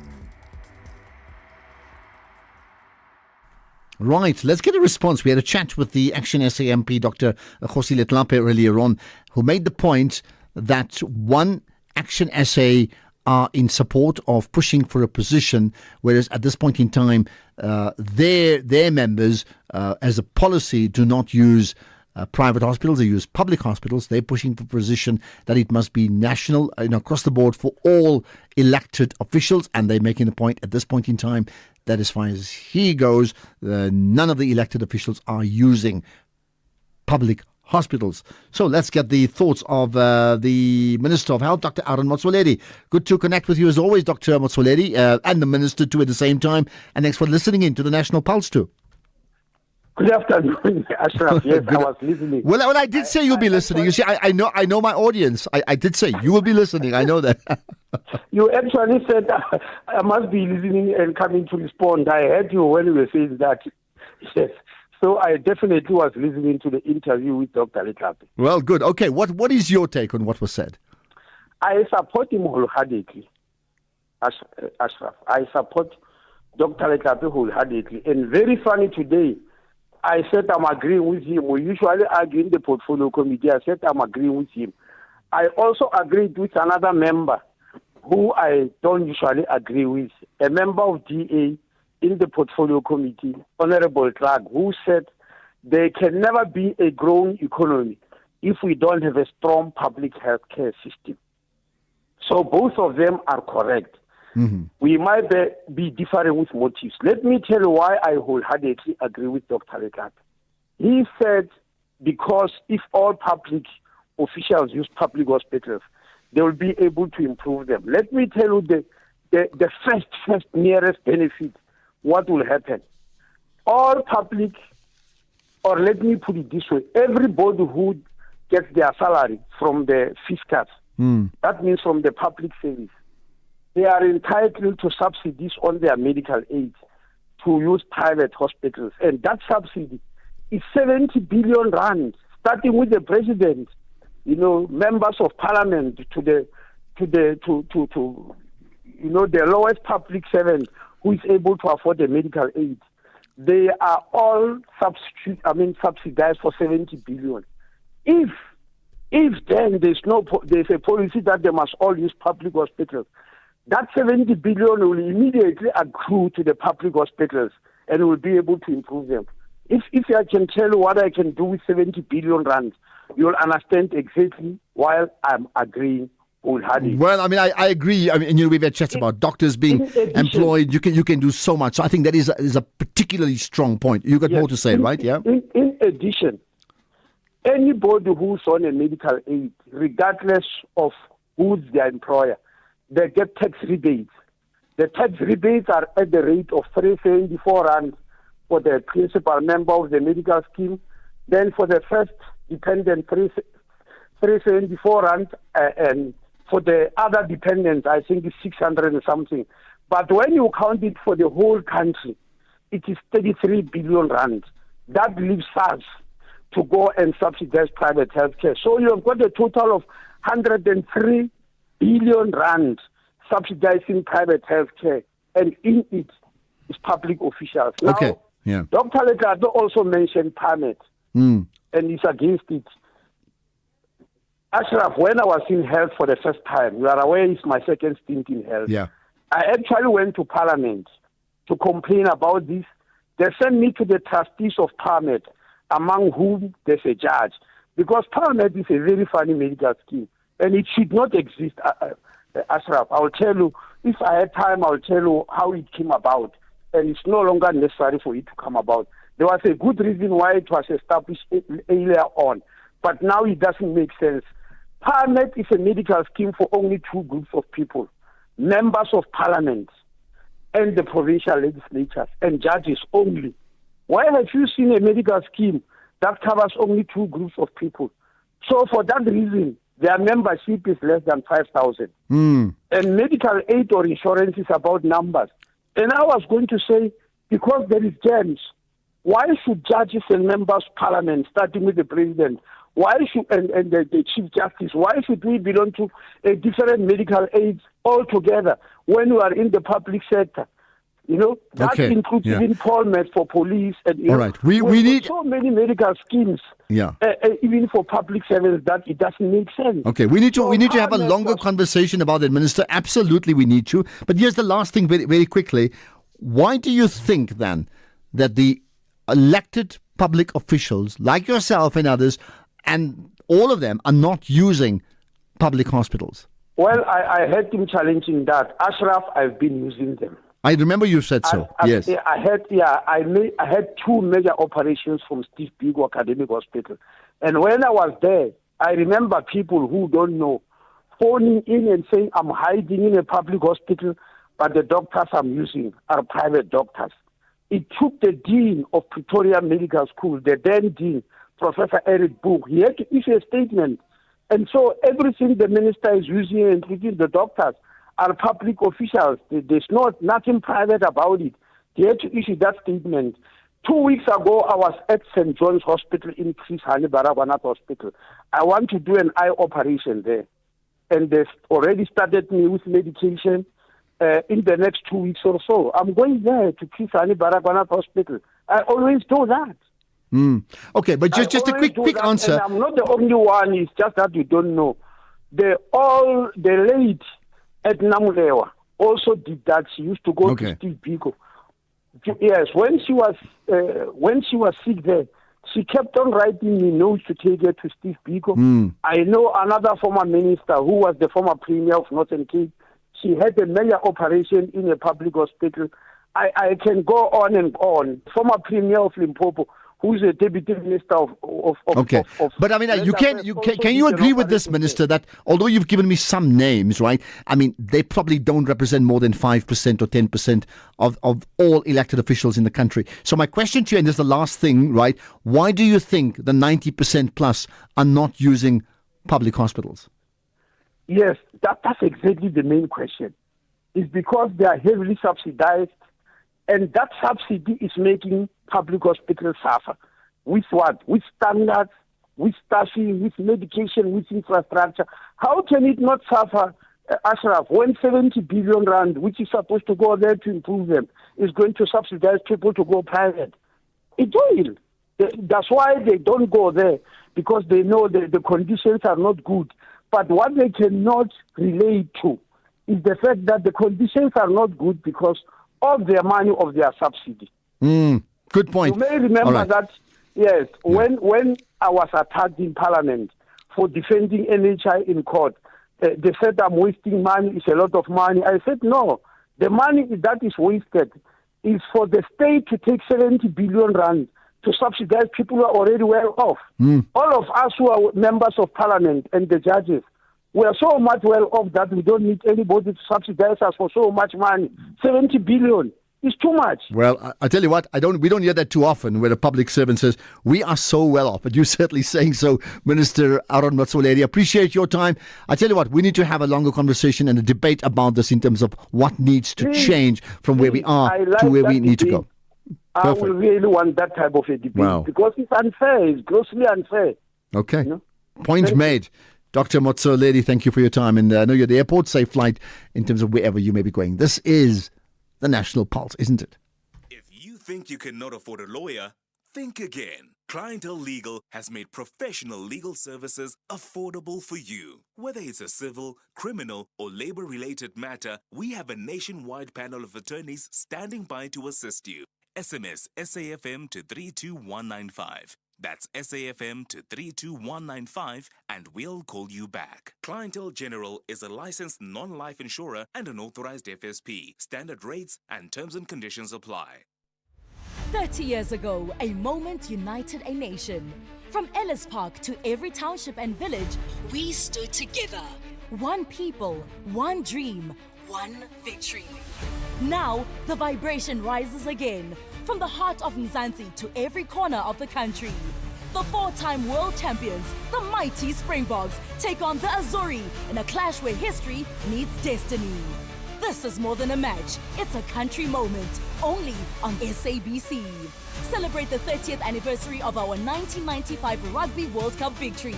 Watch South Africa versus Italy, Saturday 12 July at 4 p.m. Live on SABC2 and streaming on SABC+. Also available on SABC radio stations at 5 p.m.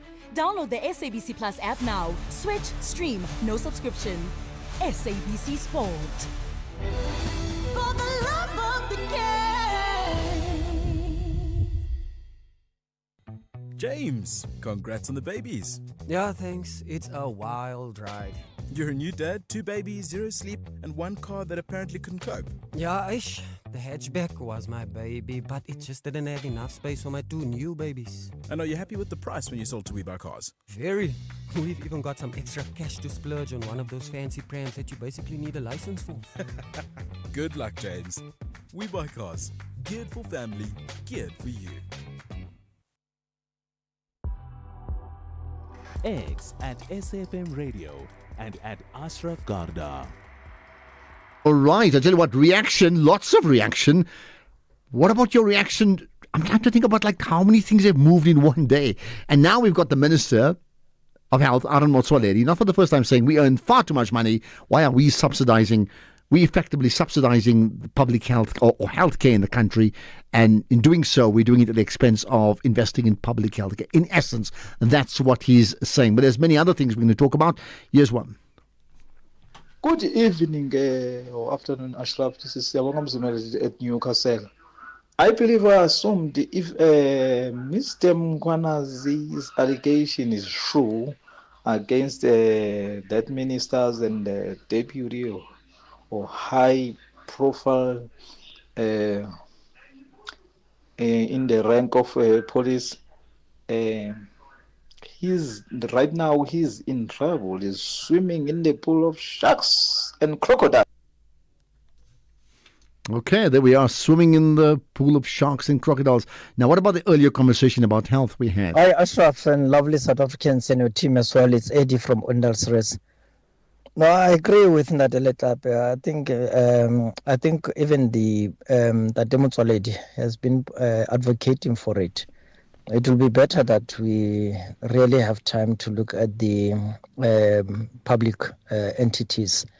Other people, they don't want to go there because we are collapsing them as the governing party, and we need to make sure that we improve in ensuring that such assets are kept, in good standards, so that they can be attractive to the public. Thank you.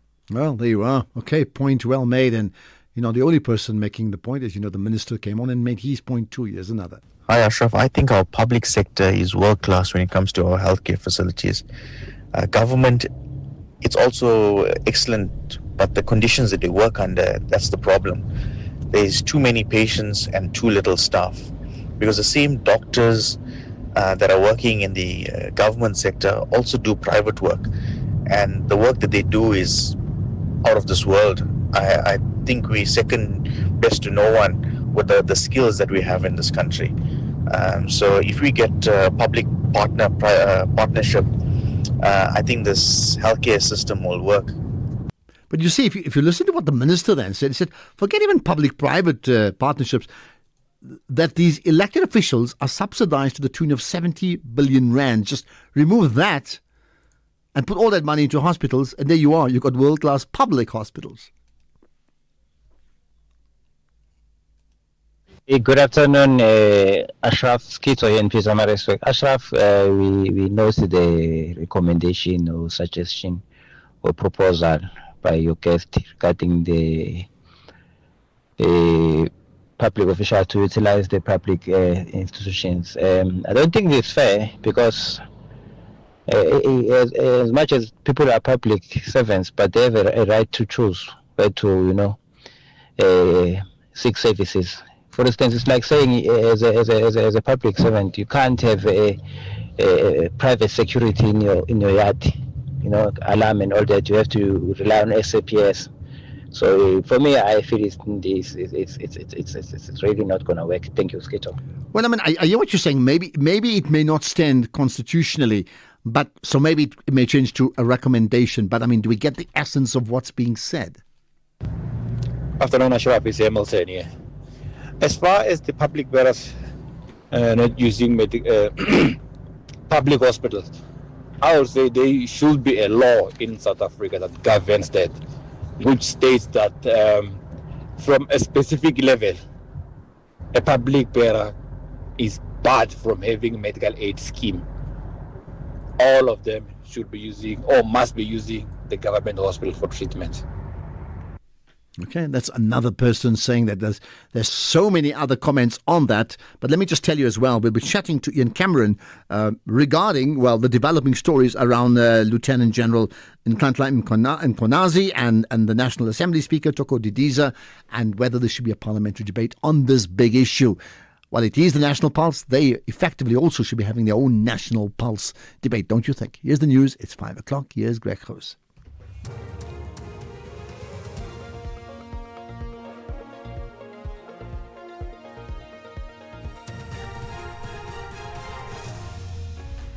Thank you, Ashraf. DA to lay criminal charges against the police minister in a national state of disaster in Lesotho.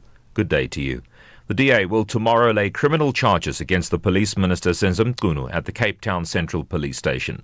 This in the light of statements by the KwaZulu-Natal Police Commissioner Nhlanhla Mkhwanazi that the minister is affiliated to persons linked to criminal activities. He also indicated that top police officials are involved in criminal activities. The DA says laying charges against the minister forms part of their ongoing efforts to hold those in power accountable and to protect the rule of law. Police in the Northern Cape have refuted social media claims that an associate linked to Vusamusi Kat Matlala is employed at the Kuruman police station as a police captain. His name has been in the headlines since Sunday's press conference by Commissioner Mkhwanazi linking him to high-profile politicians. The social media post alleges that the current director of Matlala's Medicare 24 company, Kenny Baloy, who was initially awarded a 360 million rand tender, which was later cancelled, is an official appointed in the John Taolo Gautsewe district. Police spokesperson Mashekha Maldin. Chief Provincial Commissioner of the Northern Cape, Lieutenant General Kuliswa Tola, and management are aware of the post on social media platforms and has instructed that the allegations be investigated internally. The police is making an urgent plea to the public to refrain from posting unverified or incorrect information on social media platforms without verification, as it portrays negatively on the organisation and implicated persons involved. The Defence and Military Veterans Minister Angie Motshekga has assured the nation that all the 2,250 Defence Force members deployed in the DRC have now returned home. 14 SA soldiers were killed earlier this year after M23 rebels advanced on the city of Goma in the eastern DRC. The minister tabled her department's budget in Parliament. Meanwhile, all our prime mission equipment has also been withdrawn from the eastern DRC. It's currently in Tanzania. It's being verified, will be loaded back by air and sea, and will be back home. I also want to take this opportunity to thank the government of Rwanda for allowing us a safe passage through their territory into Tanzania, and further wish to thank the governments of Tanzania, Malawi, and the parties involved in the safe withdrawal of our members.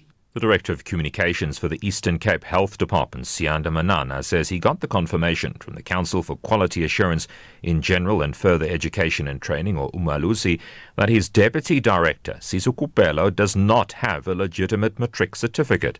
The trial against Kupelo commenced today in the East London Specialised Crimes Court.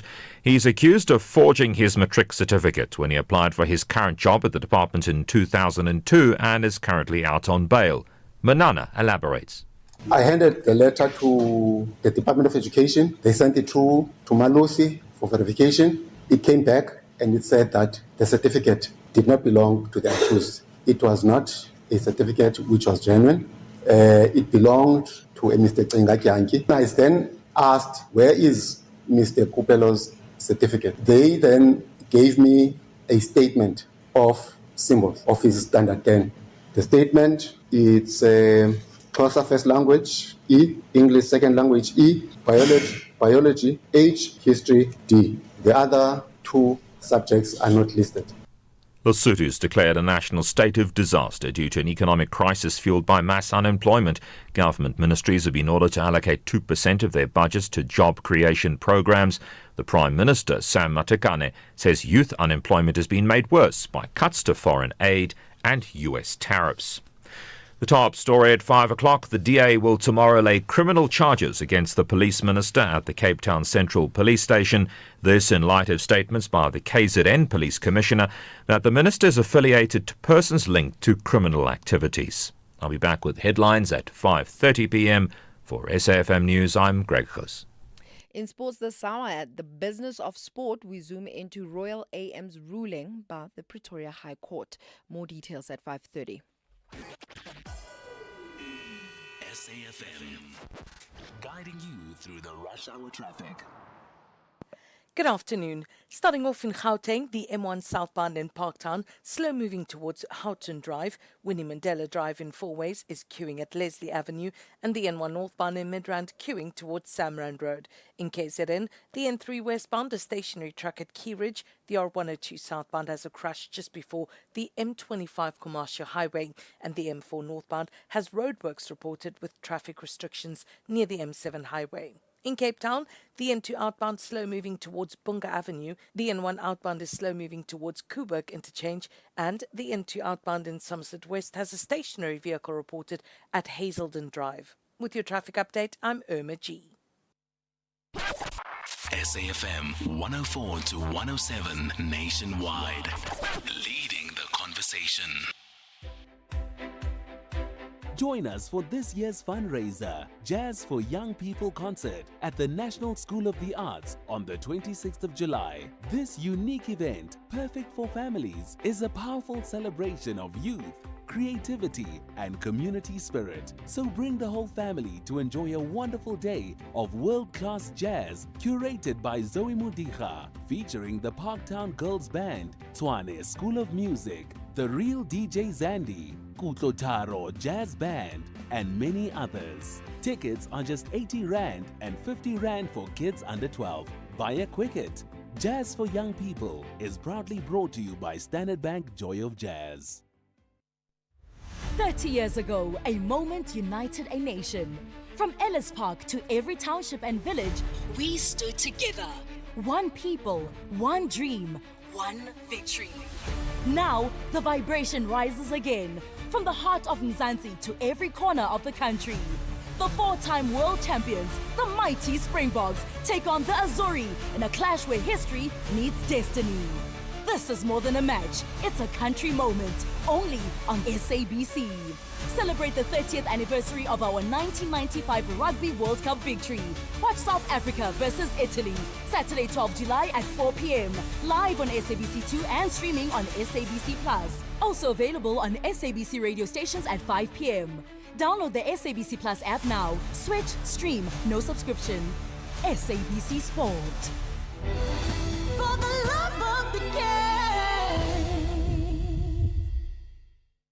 This Mandela Month, Nelson Mandela once said, We have traveled a long journey.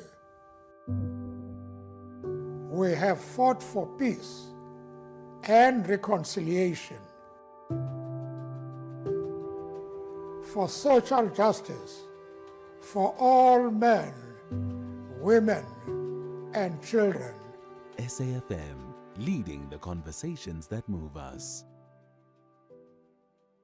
Okay, we should be chatting to Ian Cameron coming up shortly, but in the meantime, if you're very nostalgic like me, then you'd follow this. The SABC Sport brings you Chasing the Sun. That's a powerful 5-part documentary series about the Springboks telling the rousing tale of their path to, well, absolute glory, isn't it, in winning the World Cup in 2019. And this starts this Sunday, the 13th of July at 7:30 p.m. on SABC2. So you can tune in every Sunday thereafter for the next 5 weeks. But the highs, the heartache, the heroics that made rugby history. Very little heartache, I could say. Stream each chapter on SABC Plus anytime, anywhere. No subscription needed. So don't miss Chasing the Sun on Sunday. You got it? Sunday, 7:30 p.m. on SABC2. Be there when history shines. The National Pulse with Ashraf Garda on SAFM. You're listening to the National Pulse, weekdays 3 to 6 p.m. So when we talk about just about every day or every hour of the day, something or the other happens in South Africa and around the world. So here's one. The National Police Commissioner earlier today, Fani Masemola, he briefed the media on allegations made by the KZN Police Commissioner, Lieutenant General Nhlanhla Mkhwanazi. Now, you know that, right? So the National Police Commissioner says they are ready to brief the President on these issues. Remember, he was away in Brazil for BRICS summit work, right? So firstly, the Police Commissioner spoke about many things. In fact, we're going to pick out some of the key highlights. One of them reiterating the point about what the SAPS is going to do next. Can then resolve the recent revelations of divisions and other serious allegations within our ranks have struck at the heart of South African Police Service and indeed the nation's trust. Let me unequivocally say the current state of affairs is unprecedented and it is concerning, unfortunately, and requires uncompromised intervention to restore public trust, stability in the organization.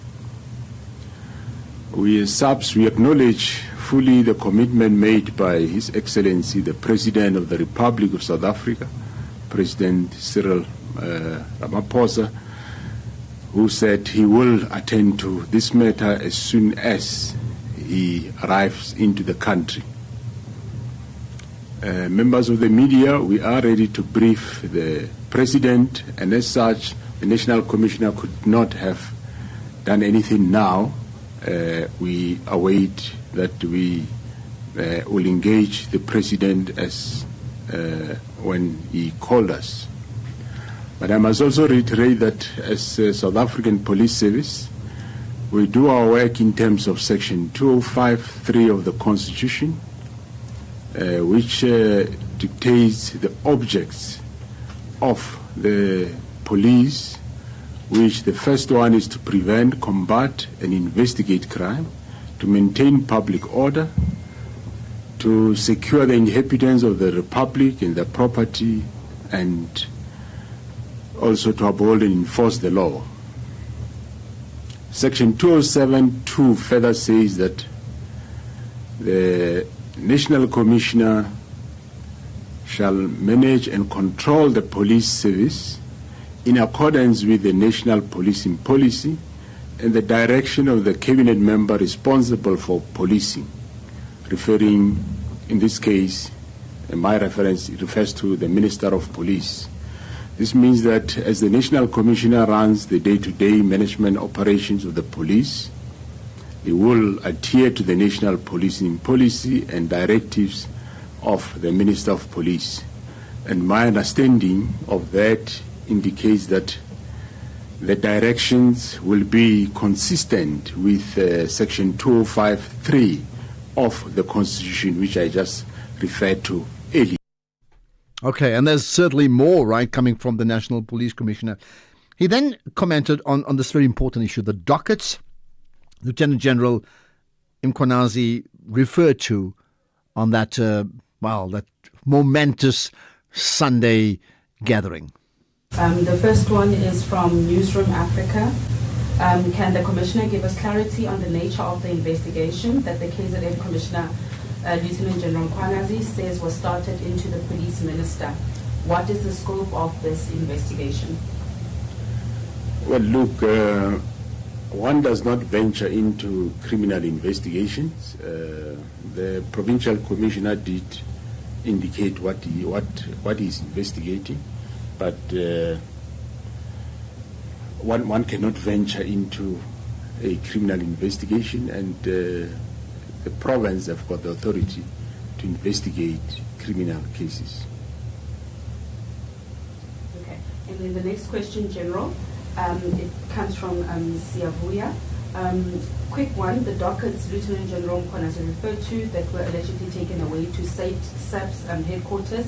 What is the National Commissioner's understanding of that alleged decision? Well, I think you have seen in the media it is a to and fro.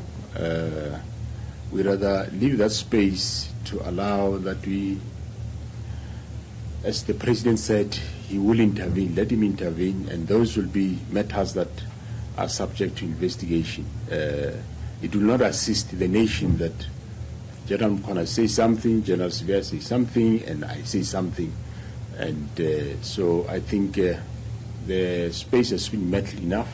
Let's leave that for investigation. And then the other question, General, what is the status of the political killings task team? Did the National Commissioner authorize the closure of the unit?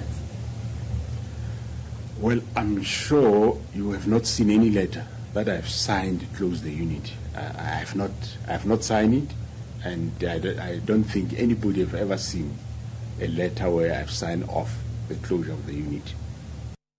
And that is significant.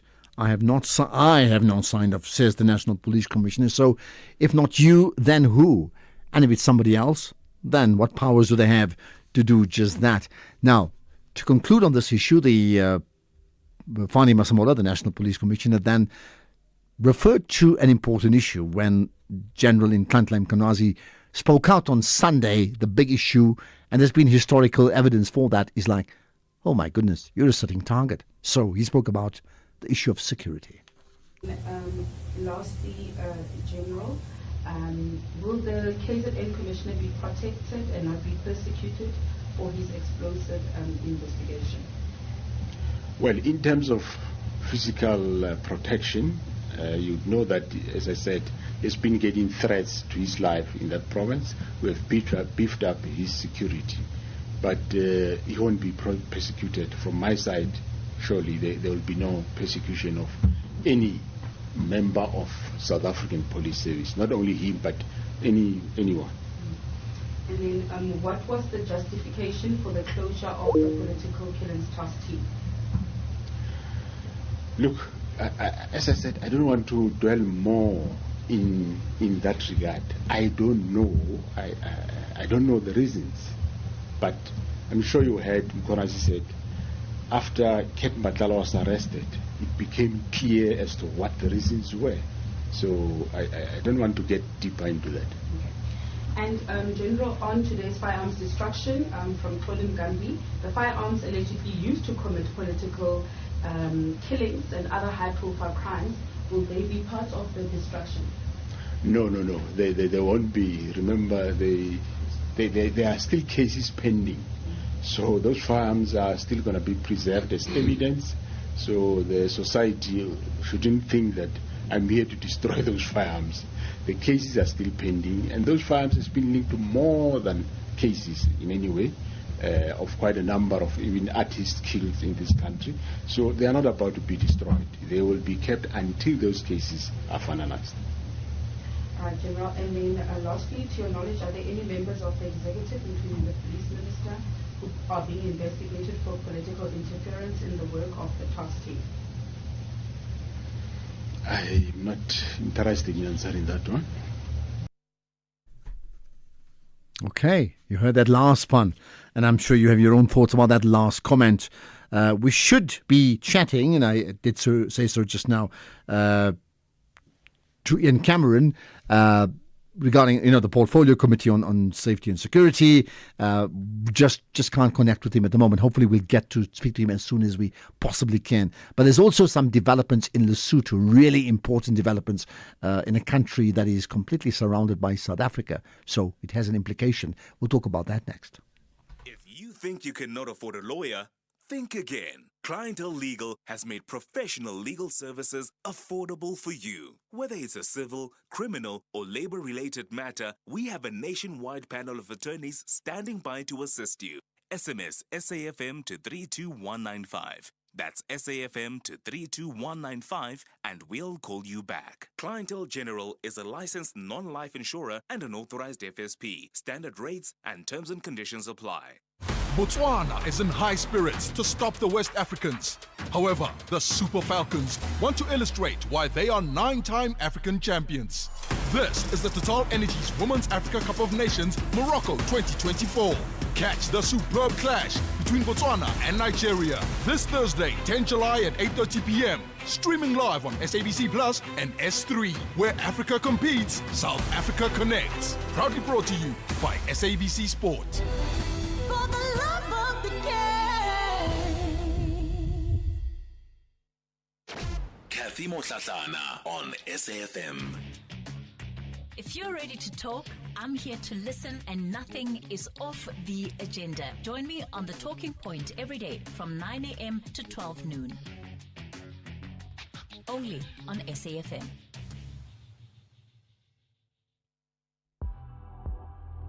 X at SAFM Radio and at Ashraf Garda.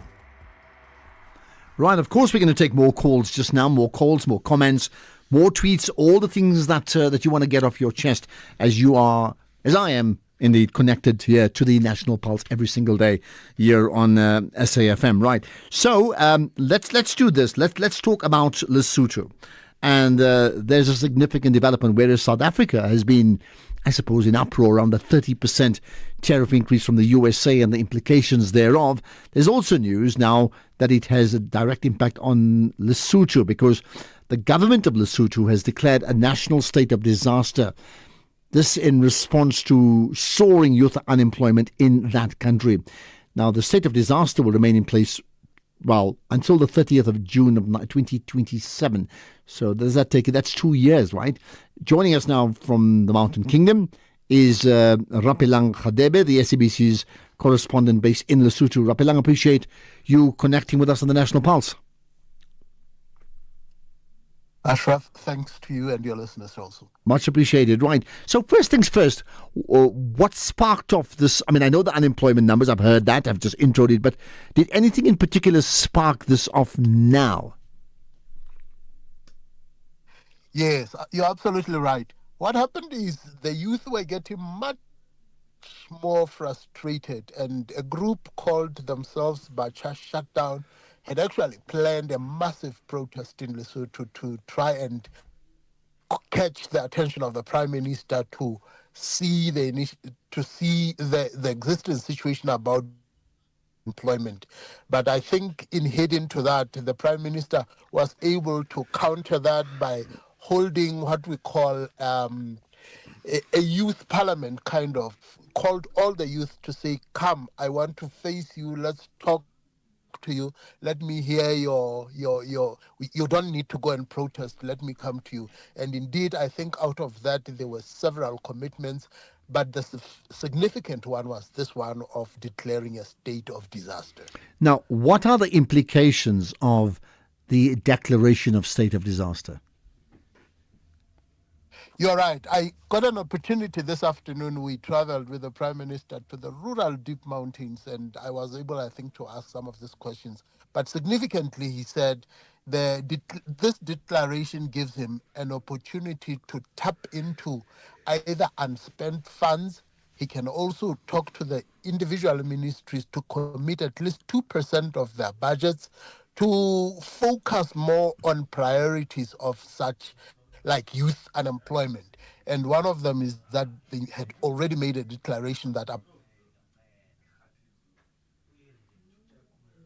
initiatives that can make sure that the youth are working and in employment. So I think that's how it helps. He can be able to divert those funds with the Gazette. Okay, so and that could not have been done without the national state of disaster being declared, yeah?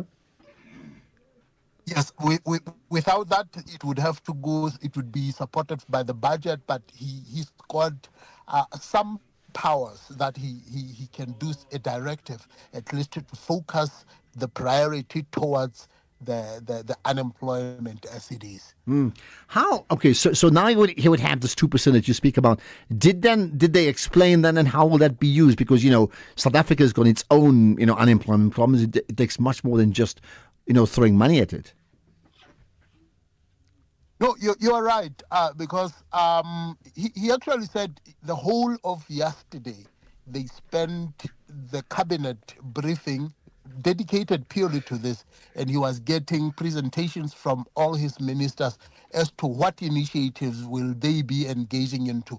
And one of the ministers that I spoke to is the Minister of Energy, and he said he will make sure that wherever they have this big constructions, one of them being the Lesotho Highlands Water Project, but now they are more focusing on the rural water supply, because there had been that frustration that water goes and flows to South Africa when ordinary people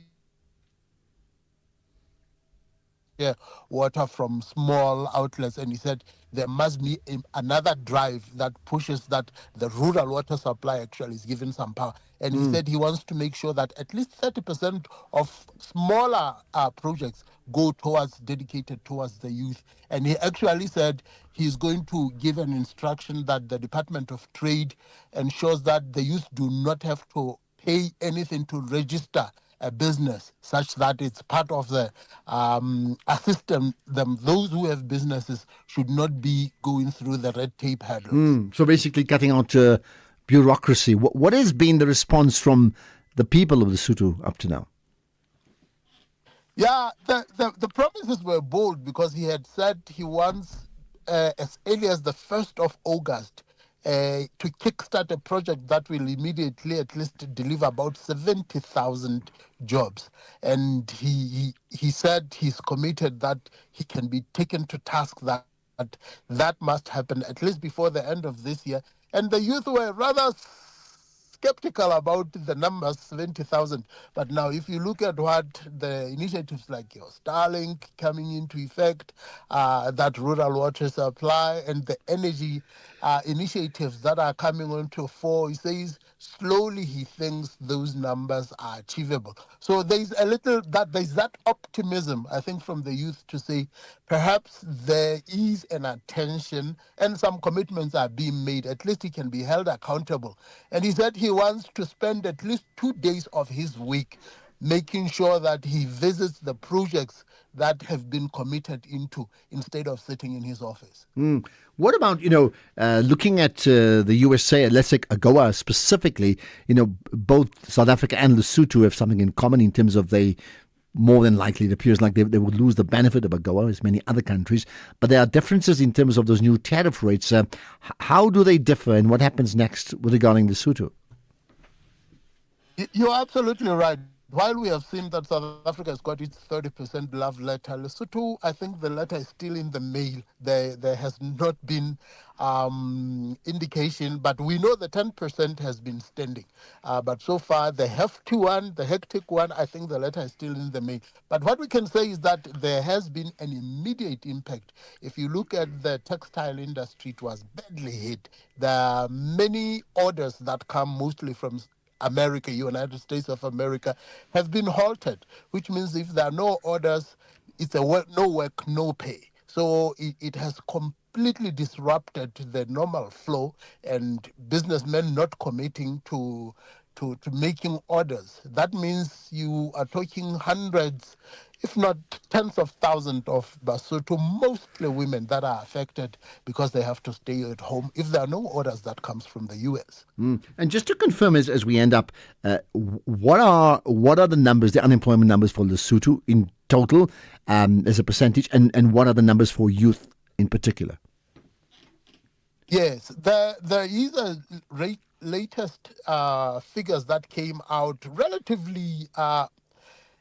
There is about 85% that are on unofficial unemployment. What can I say? Informal sectors, and this is where the numbers keep changing. But he says it's worrisome that you have less than 20% of steady full-time employment. And when he talks about the youth, it's about 22%.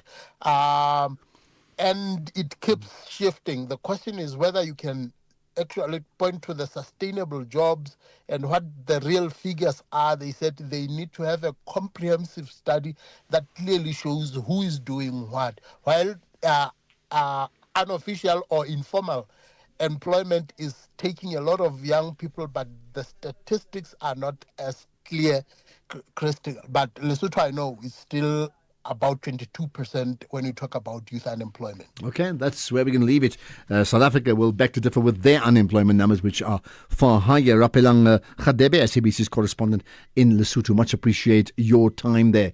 In fact, there's comments that we've got. Let me just see if I can play them. But let me just remind you as we get to that, that you can comment anytime, and I particularly welcome, certainly the first-time callers, because I just want to welcome you on the show. So if you are a first-time caller, first-time listener to the show, let me know so that I can give you the welcome that you deserve. But if you're a regular, like many of you are, then I'm very familiar with your names, and it doesn't mean I must treat you any less. In fact, you're very important to the show, those who call in and those who listen as well. Just let me remind you on this, SABC Sport brings you Chasing the Sun, a powerful 5-part documentary series about the Springboks, telling the rousing tales of their paths to redemption and glory, World Cup glory in 2019.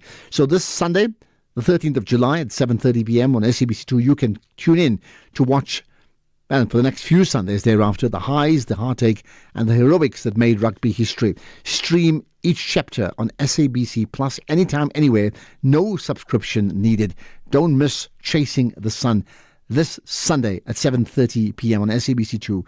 Be there when history shines. Let's get the news headlines. Here's Greg House. Quick look at the headlines. The Health Minister says combined efforts by international donors and Treasury will ensure that the country's HIV/AIDS programme continues. The DA will tomorrow lay criminal charges against the police minister, and Russia has reacted to scathing comments made about President Vladimir Putin by the US President Donald Trump. More on those stories and other news at the top of the hour. SAFM, guiding you through the rush hour traffic. Good afternoon. Starting off in Gauteng, the M1 southbound queuing towards Boysons and the N12 eastbound in Alberton has a crash reported at Elands Interchange. In KZN, Chris Hani Road westbound queuing at the N2 highway and Umhlanga Rocks Drive southbound slow moving between Sunningdale and Glen Hills. In Cape Town, the M5 southbound has a stationary vehicle reported at the N2 highway exit and Ace Krieger Street westbound slow moving towards Plattekloof Road. With your traffic update, I'm Irma G. This is SAFM Sports with Tuming Khapele. Okay, to me, you often get days where there's like 3-4 main big stories. What you want to touch on today? Well, starting things off with women's AFCON, Zambia will be looking for their first win in the tournament against Senegal today, while DR Congo face Morocco. Max Verstappen has sent Christian Horner a message on social media thanking him. This is in the wake of his sacking at Red Bull. And then Belinda Bencic has become the first Swiss since Roger Federer to advance to the Wimbledon semis. This is after she beat Mira Andreeva 7-6 and 7-6. For now, though, let's get into the business of sport. The business of sports with Tumi Nkapele. As you know, every single Wednesday, we chat to the founder and owner of Cash and Sport, Nqobile Ndlovu. Today, we are zooming into Royal AM's ruling by the Pretoria High Court. Remember, it was dismissed. Nqobile, a very good afternoon to you. I think let's start off with what was Royal AM's bid? What did they want to be reviewed overall? Tumi, good afternoon. What Royal AM were looking for was the setting aside of the decision of the PSL to expel them from the league, essentially allowing them to go back into that process. And also they had a prayer against the curator and the process that had been gone under to put the club under curatorship. That's essentially the two things that they were trying to do. So now that the ruling is out, it's been dismissed. What do you make of this ruling?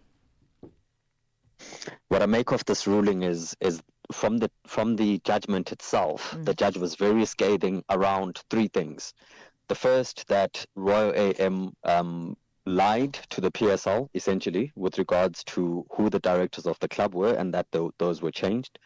The second is misrepresentations with regards to their application for a status in the PSL, because every season, every team has to reapply for this. They're not essentially reapplying, but they have to submit documents to the PSL saying who the owners are and so on, and they lied with regards to that. And then also the fact that they also lied with regards to who was paying players, and they went around SARS's back essentially to get another person to pay the players when SARS was actually trying to preserve the funds in the club. So those are three major things that came out. It's quite crazy that they're only finding this out now. Essentially what happened is that because they were doing these things and changing directorship and so on in covertly without informing SARS or the CIPC, these things only came out later. The directors of Royal AM were changed, being that Andile Mpisane and Sean Mkiza were removed as directors in 2023. It only came out much later, only during the court process, that this had happened, and it was essentially hidden from the curator and from SARS. Absolutely crazy. And the PSL as well. Yeah, very, very crazy. So basically with this ruling, does it mean that it's the end of the road for Royal AM trying to keep their spot in the PSL or the Betway Premiership rather? Yes, that is the end of the road. Well, technically within this court, there are other courts, the Supreme Court of Appeal, Constitutional Court. They can go to CAS, which is the Court of Arbitration for Sport. So they could still appeal it to a higher court.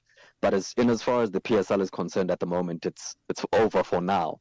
It is not over in as far as SARS is concerned, because let's not forget, part of the process for SARS was to try and preserve those funds, and because the owners were then going and finding other ways to pay, it now means, okay, there must be some money somewhere else. Now, we know there was an auction this past weekend of all the assets.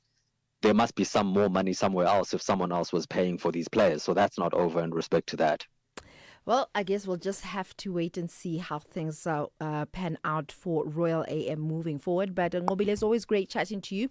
Thank you very much for joining us here on the show, The National Pulse. It's Nqobile Ndlovu, who is the founder of Cash and Sport, and you can actually follow Cash and Sport on all social media. Absolutely crazy findings with regards to Royal AM. It is. I need to follow that story in more detail, but just bizarre. Sure. Get that, yeah. Listen, you're done, right? Yeah. Yeah. Just a quick one, and we were talking off air when you were going out to say, and I'm staying with the Rian Mulder story to say, if they wanted to show Brian Lara the legendary respect that he deserves, right, in inverted commas, by not getting close to his 400 world record test innings, then what about doing the same thing for Hashim Amla, a South African, at 311? Like, why don't you declare at 310? I mean... Okay. I mean... Point taken. Thanks to the production team here who's reminded me of that. Yeah. Listen, I'll have more on other sports tomorrow. With that said, Economic news on SAFM. Facts and figures you can count on.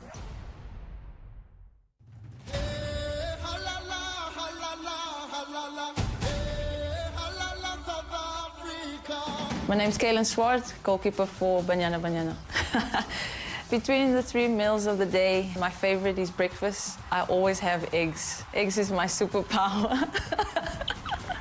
In the house setup, my favorite place is the chill room. I'm always in front of the TV watching something. That's only because I get so little downtime. I just want to relax on the couch and watch TV, whether it's football, cricket, rugby, you name it. We are the African champions. Where Africa competes, South Africa connects.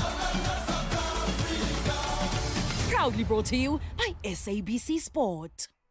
No challenge is bigger than a willing nation. There is undoubtedly a solution for every problem. Get in touch with Lifeline South Africa on a variety of critical matters that affect our nation, such as mental and emotional health, gender-based violence, HIV and AIDS, and HIV testing services. For assistance, contact Lifeline Trauma and Crisis Line on 0861 322 322. Stop Gender Violence free call or WhatsApp number 0800 150 150.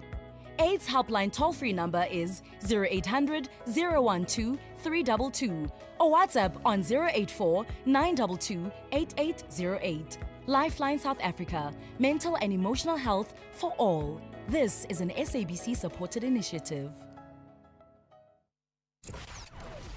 Economic news on SAFM. Facts and figures you can count on. Right, Jimmy, of course, brings you the Jimmy Muyaha, that is the SFM market update coming up from 6 to 7. Jimmy, to set the scene, not such good news. I'm just thinking of that story. What's it? Rich man, poor man, or rich dad, poor dad? You tell me.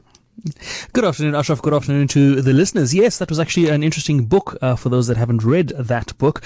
And it speaks to a lot of things that we would potentially be looking at from a South African perspective. There was an interesting discovery, or at least publication from the team at Investec around the fact that South Africans on average are poorer than they were 15 years ago, and they are now poorer than the global average, which is certainly cause for concern. We're going to speak to the team at Investec around that and just identify some of the challenges there. I think one of the big standout points there is due to the stagnant economic growth in South Africa over the last 15 years. That's been a major contributor towards the fact that South Africans have become poorer than their global peers. So we're going to look at that, and we're going to look at how we could potentially right the ship if we can.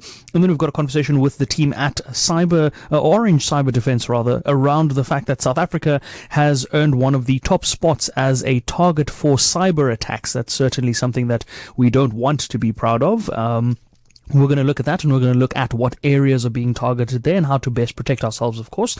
And then we're going to take a look at the conversation with the team at Scope Prime. We're going to take a look at where they're seeing institutional investors investing at the moment. It seems as though they have had quite a bit of insight around how institutional investors might potentially be looking at markets. And we know that with all the volatility around tariffs and other things, it's always good to be able to find good pockets of investment at this time. And then, of course, because it's Wednesday, we're going to wrap up the show with an executive lounge conversation. I've got the co-founder and chief data officer of a company called Just Pay Now joining me to get to know him a little bit better. But before we get to those conversations, a sense of how the markets have been moving throughout the day.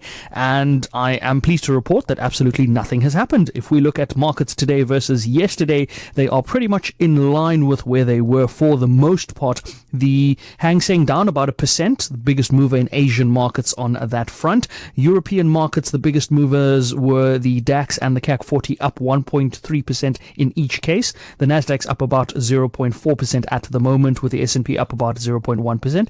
The All Share finished 3 basis points to the red. The top 40 finished flat. The resources were up about 0.25%, but industrials were down about 0.1%. Financials were flat. The rand versus yesterday, pretty much flat as well, about 6 basis points difference at 17 rand 79 against the dollar, at 24 rand 18 against the British pound, and €1 would set you back 20 rand 83, pretty much where it was yesterday as well. One Australian dollar 11 rand 62, and a price of a Bitcoin $109,000 a coin, but with the rand dollar exchange rate, obviously that still sits below the 2 million rand mark, ever so slightly though. We're around 1.93 million on that Bitcoin price. And if we look at commodities before we go, the Brent crude price $70.01 a barrel.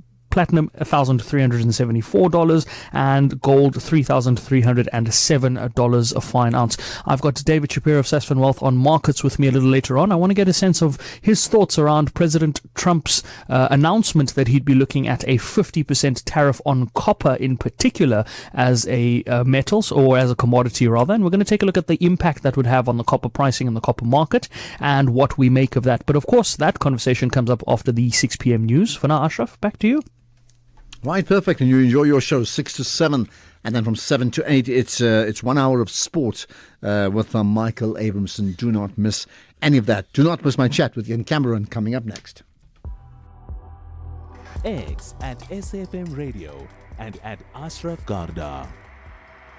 Right, so we've had so many different takes on so many things, and as soon as I can, we'll play more of your, take more of your calls, play some more of your voice notes as well, because we know that you certainly have a view, and we need to listen to your views. Now, amongst the drama of the last few days has been what happens next regarding the allegations made by Lieutenant General Nhlanhla Mkhwanazi and what is available in terms of possibilities. Is it, charging someone? Is it a commission of inquiry, as many people don't want? What happens in Parliament? Now, we understand the National Assembly Speaker, Thoko Didiza, has rejected calls for an urgent debate, so in Parliament, that is, on allegations made by the KZN Police Commissioner, Lieutenant Mkhwanazi. Now, the Speaker has suggested, however, that the Portfolio Committee for Police Intelligence and Justice should investigate the claims. How much of a difference is that? Let's find out somebody who's involved very much within that Portfolio Committee. Ian Cameron, appreciate your time and thanks for joining us on the National Pulse. Good evening. Thank you very much. Thank you. First things first, what do you make of the Speaker's ruling on this issue?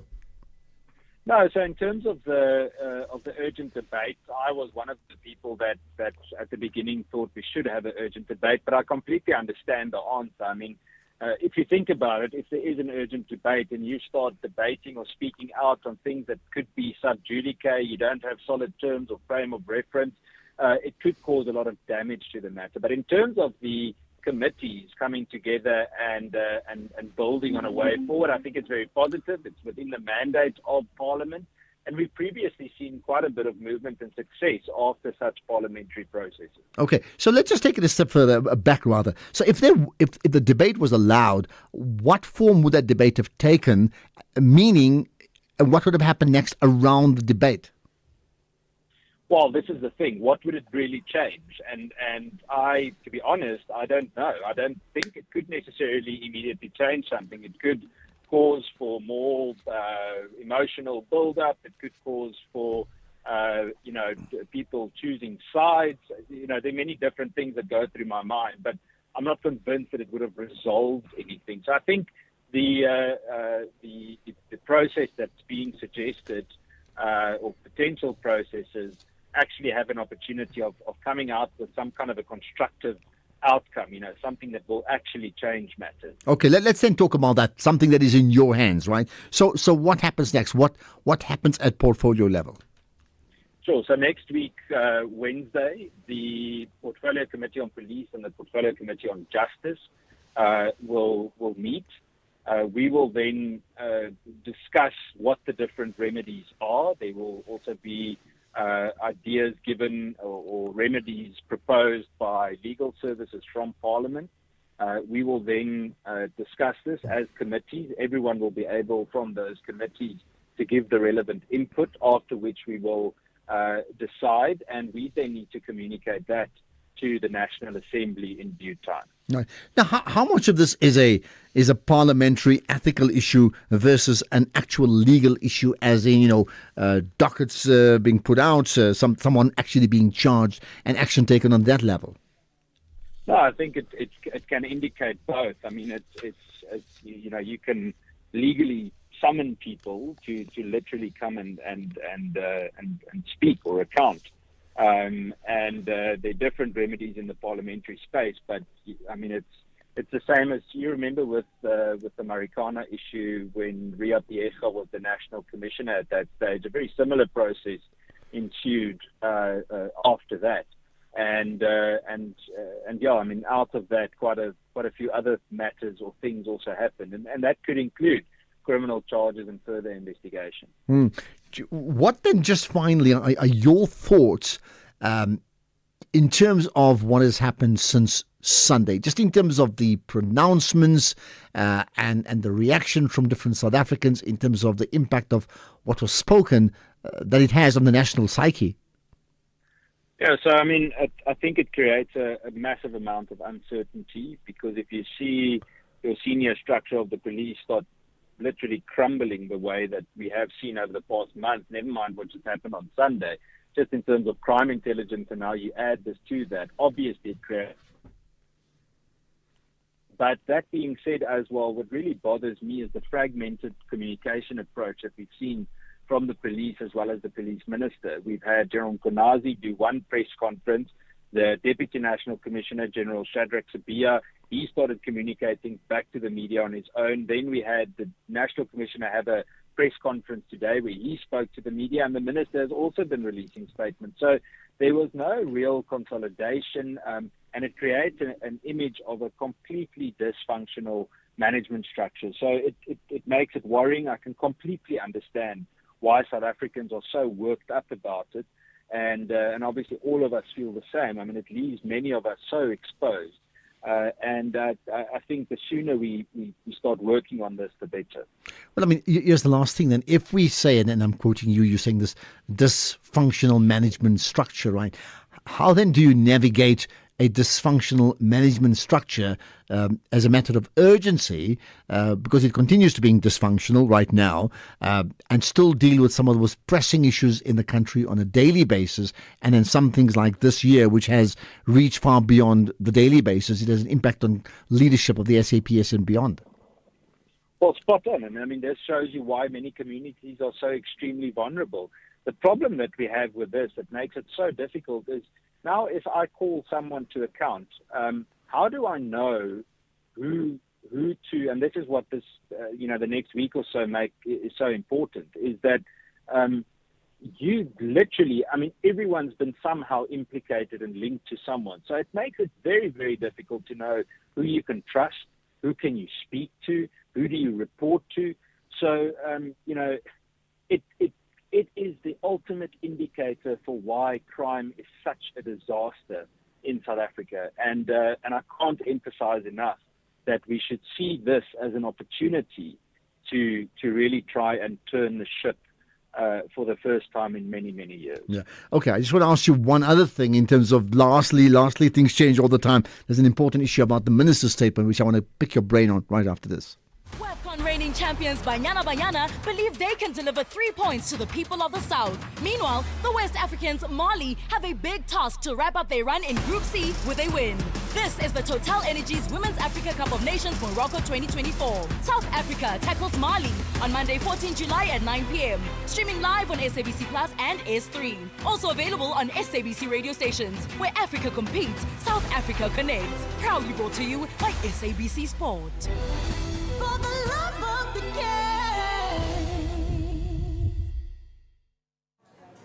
game. Temba, how do I check if I've been auto-assessed by SARS? No need to stress at all. Go to the SARS online query system dashboard, SOX. It only takes a few minutes. Really? Where do I find it? Go to the SARS website and then look for the SOX dashboard icon. Make tax matters your priority number one. Go to sars.gov.za and say goodbye to queues. SARS, at your service. Kathy Timo Tlatlana on SAFM. So why I'm asking the question in this way, Mr. Ngumalo, is because I want to know, did you conduct this raid before or after the briefing that was held by General Mkhwanazi on Sunday? I cannot be specific in terms of time, but what we can state is that these are the two raids. And, but why does it matter? Why does it matter? Because this is a raid that has already happened. I'm not asking you to give us details of raids that you're still going to conduct. Singabako Ngumalo. If you're ready to talk, I'm here to listen, and nothing is off the agenda. X at SAFM Radio and at Ashraf Garda. Just to conclude our conversation with Ian Cameron, so question that, what do you make of this, where the Minister of Police, that is, said early on that he knew Brown, and then also said finally that he had no idea who he was? I mean, going back to what he said in March, I mean, these contradictions, what do you make of that? It creates massive confusion because in one moment they're not associates, then they say not associates, but they are comrades. So, I mean, are we going to start now having to work out definitions or pull out dictionaries in meetings? I know I'm being sarcastic. The point is just that it creates even more confusion. And I think the statement today didn't do any favors. I think it creates even more contradiction in terms. And it actually just further causes mistrust and debates regarding it. Instead of waiting for the relevant official platform to actually clarify matters. Okay, and then to end with, I mean, you yourself, in fact, I understand you made a mistake around gun ownership that is just very important to clarify. What did you say? Yeah, it's a very good question. So first of all, I shared a matter that we have questioned the private security industry regulator on regarding firearms that were found being illegally stored at the home of Sean Mkhize, and those firearms belong to Vusimuzi Thaba. I, by mistake on Monday, said it belonged to Vusimuzi Matlala because I had both of them in my briefing notes. So it was just a slip with the wrong surname. Nevertheless, the firearms were illegally stored. I had written to Sira at that stage as well to query why they continue to allow accreditation for the security company despite those firearms allegedly having had their licenses expire, one, and two, why did they not act in terms of the transgression for their own regulations for those firearms not being stored the way that they should, and why didn't they speak to the South African Police Service and lay the relevant charges and follow the relevant due process to make sure that all the contraventions of the Firearms Control Act were actually properly investigated and even prosecuted. Okay, and that's where we're going to leave it. Thanks for clearing that up. Lots to consider based upon that conversation with Ian Cameron, the chairperson of the Parliament's Portfolio Committee, covering important issues on policing. Thank you for your time here on the National Pulse. X at SAFM Radio and at Ashraf Garda. And here's a comment saying, "Hi Ashraf, I proposed a project to revamp hospitals on the model of the Mediclinic, but the resistance you get from government, that 70 billion rand will never go to hospitals, and they like Sent and clinics from MZ, right?" There's also a comment on the conversation we had about Lesotho. Hi, good afternoon, Ashraf Mafuta. Ashraf, the problems in Lesotho did not start today or yesterday. They started way back during the days of Tabani and the other Prime Minister Mutsahaye. I think sometimes people has to realize that politics is the most unproductive occupation on earth. When people spend their time politicking and not doing their work, that doesn't help anyone. So the core issue, Ashraf, with most African countries is to upscale the manufacturing capacity rather than just talking, Ashraf. Okay, got that. Well, yeah. lessons learned from that. But there's a lot more talking about the lessons back home in terms of the public hospitals conversation. Do listen, by the way, to the dual podcast. I'll say dual, from the Action SA representative as well as from the Minister of Health, Aaron Motsoaledi. All up as a podcast, as everything else, including in Cameron's, by the way. That's available now via Twitter, but also go to sfm.co.za. Good day, Ashraf and the listeners of SAFM. Let's appreciate what Dr. Litlape is saying. You know, I think it will better the situation if office bearers and all that can use, and public servants could use the public institutions for their medications and their schooling. I think it's on point. And also let's appreciate the fact that Dr. Motsoaledi is always available to talk. Maybe these other ministers should learn from him. Thank you. Bye. That point about the minister, well, both from Action SA's point of view and then the minister, you're right on both points. And I think with the minister Aaron Motsoaledi, not just now, not last week, but it's been consistent. He has always made himself available. So when you talk about public servant or servant leadership, he does manifest that. You can debate whether he's right on everything he says, but he's available. I mean, it's not like, talk to me in 2 weeks' time, I'm busy chilling. He knows. He fronts up. And I think that's really impressive. More of the same, please, from all the ministers. Hi, Ashraf. I'm just listening to the minister talking about public healthcare and 103 billion. Well, if you add in if all RAF cases and all COIDA incident on duty cases are also referred to the public sector, you could probably find another 150 billion rands worth of medical expenses that could be put through into the public sector. Well, there you are. And suddenly we don't need any VAT increases and we need nothing else. And yet we'll be able to sort out so many of our problems, isn't it? Sounds pretty logical to me. Hello, Ashraf. Who is Dr. Aaron Motsoaledi fooling, man? If that 70 billion gets shifted over to the hospitals, to the public hospitals, we know 70 billion is not going to the public hospitals. Maybe 1 billion, and the 69 billion is going to go into the back end of the ANC coffers through corruption. No, man. We can't trust this government who is corrupt with more money. We're going to get burned again, Vince Cape Town. So what's the solution then, Vince? I'd like to hear from you on that.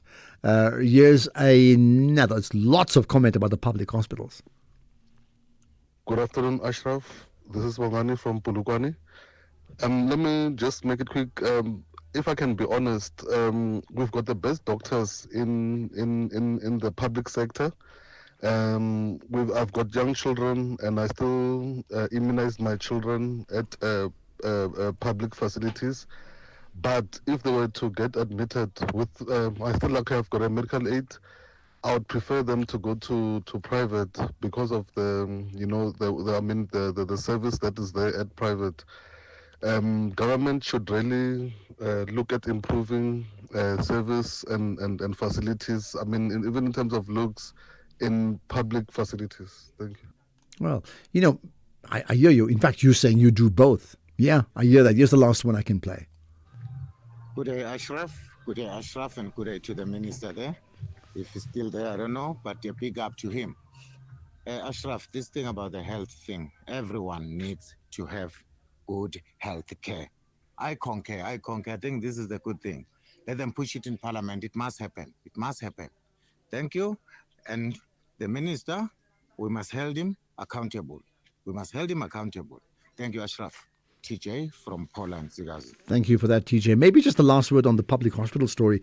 It may be difficult to nail down it's compulsory that they must sign up for public hospitals because it may not stand up constitutionally. I'm just saying it may not. But maybe the other way is the route to go, to say that Parliament and the members that make up Parliament strongly recommend that as an act of good faith that you actually go the public hospital route, and only in exceptional circumstances when you motivate why you need to use private healthcare that you do so. So you still give them that get out of jail card free. You give it to them if they really need it. But by and large, you sign them up to say, let's show our commitment to public healthcare, because that is a commitment that we need to show to the people of South Africa in terms of where our priorities lie. So just you think about that. That's my point. Now you can think about what's yours. Let's get the news. Here's Greg House.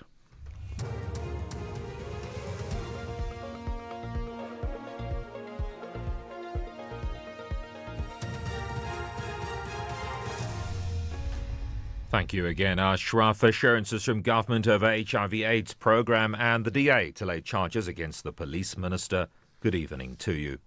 The Health Minister, Aaron Motsoaledi, says combined efforts by international donors and Treasury will ensure that the country's HIV/AIDS program continues. Earlier this year, the US President's emergency plan for AIDS relief, or PEPFAR, was withdrawn.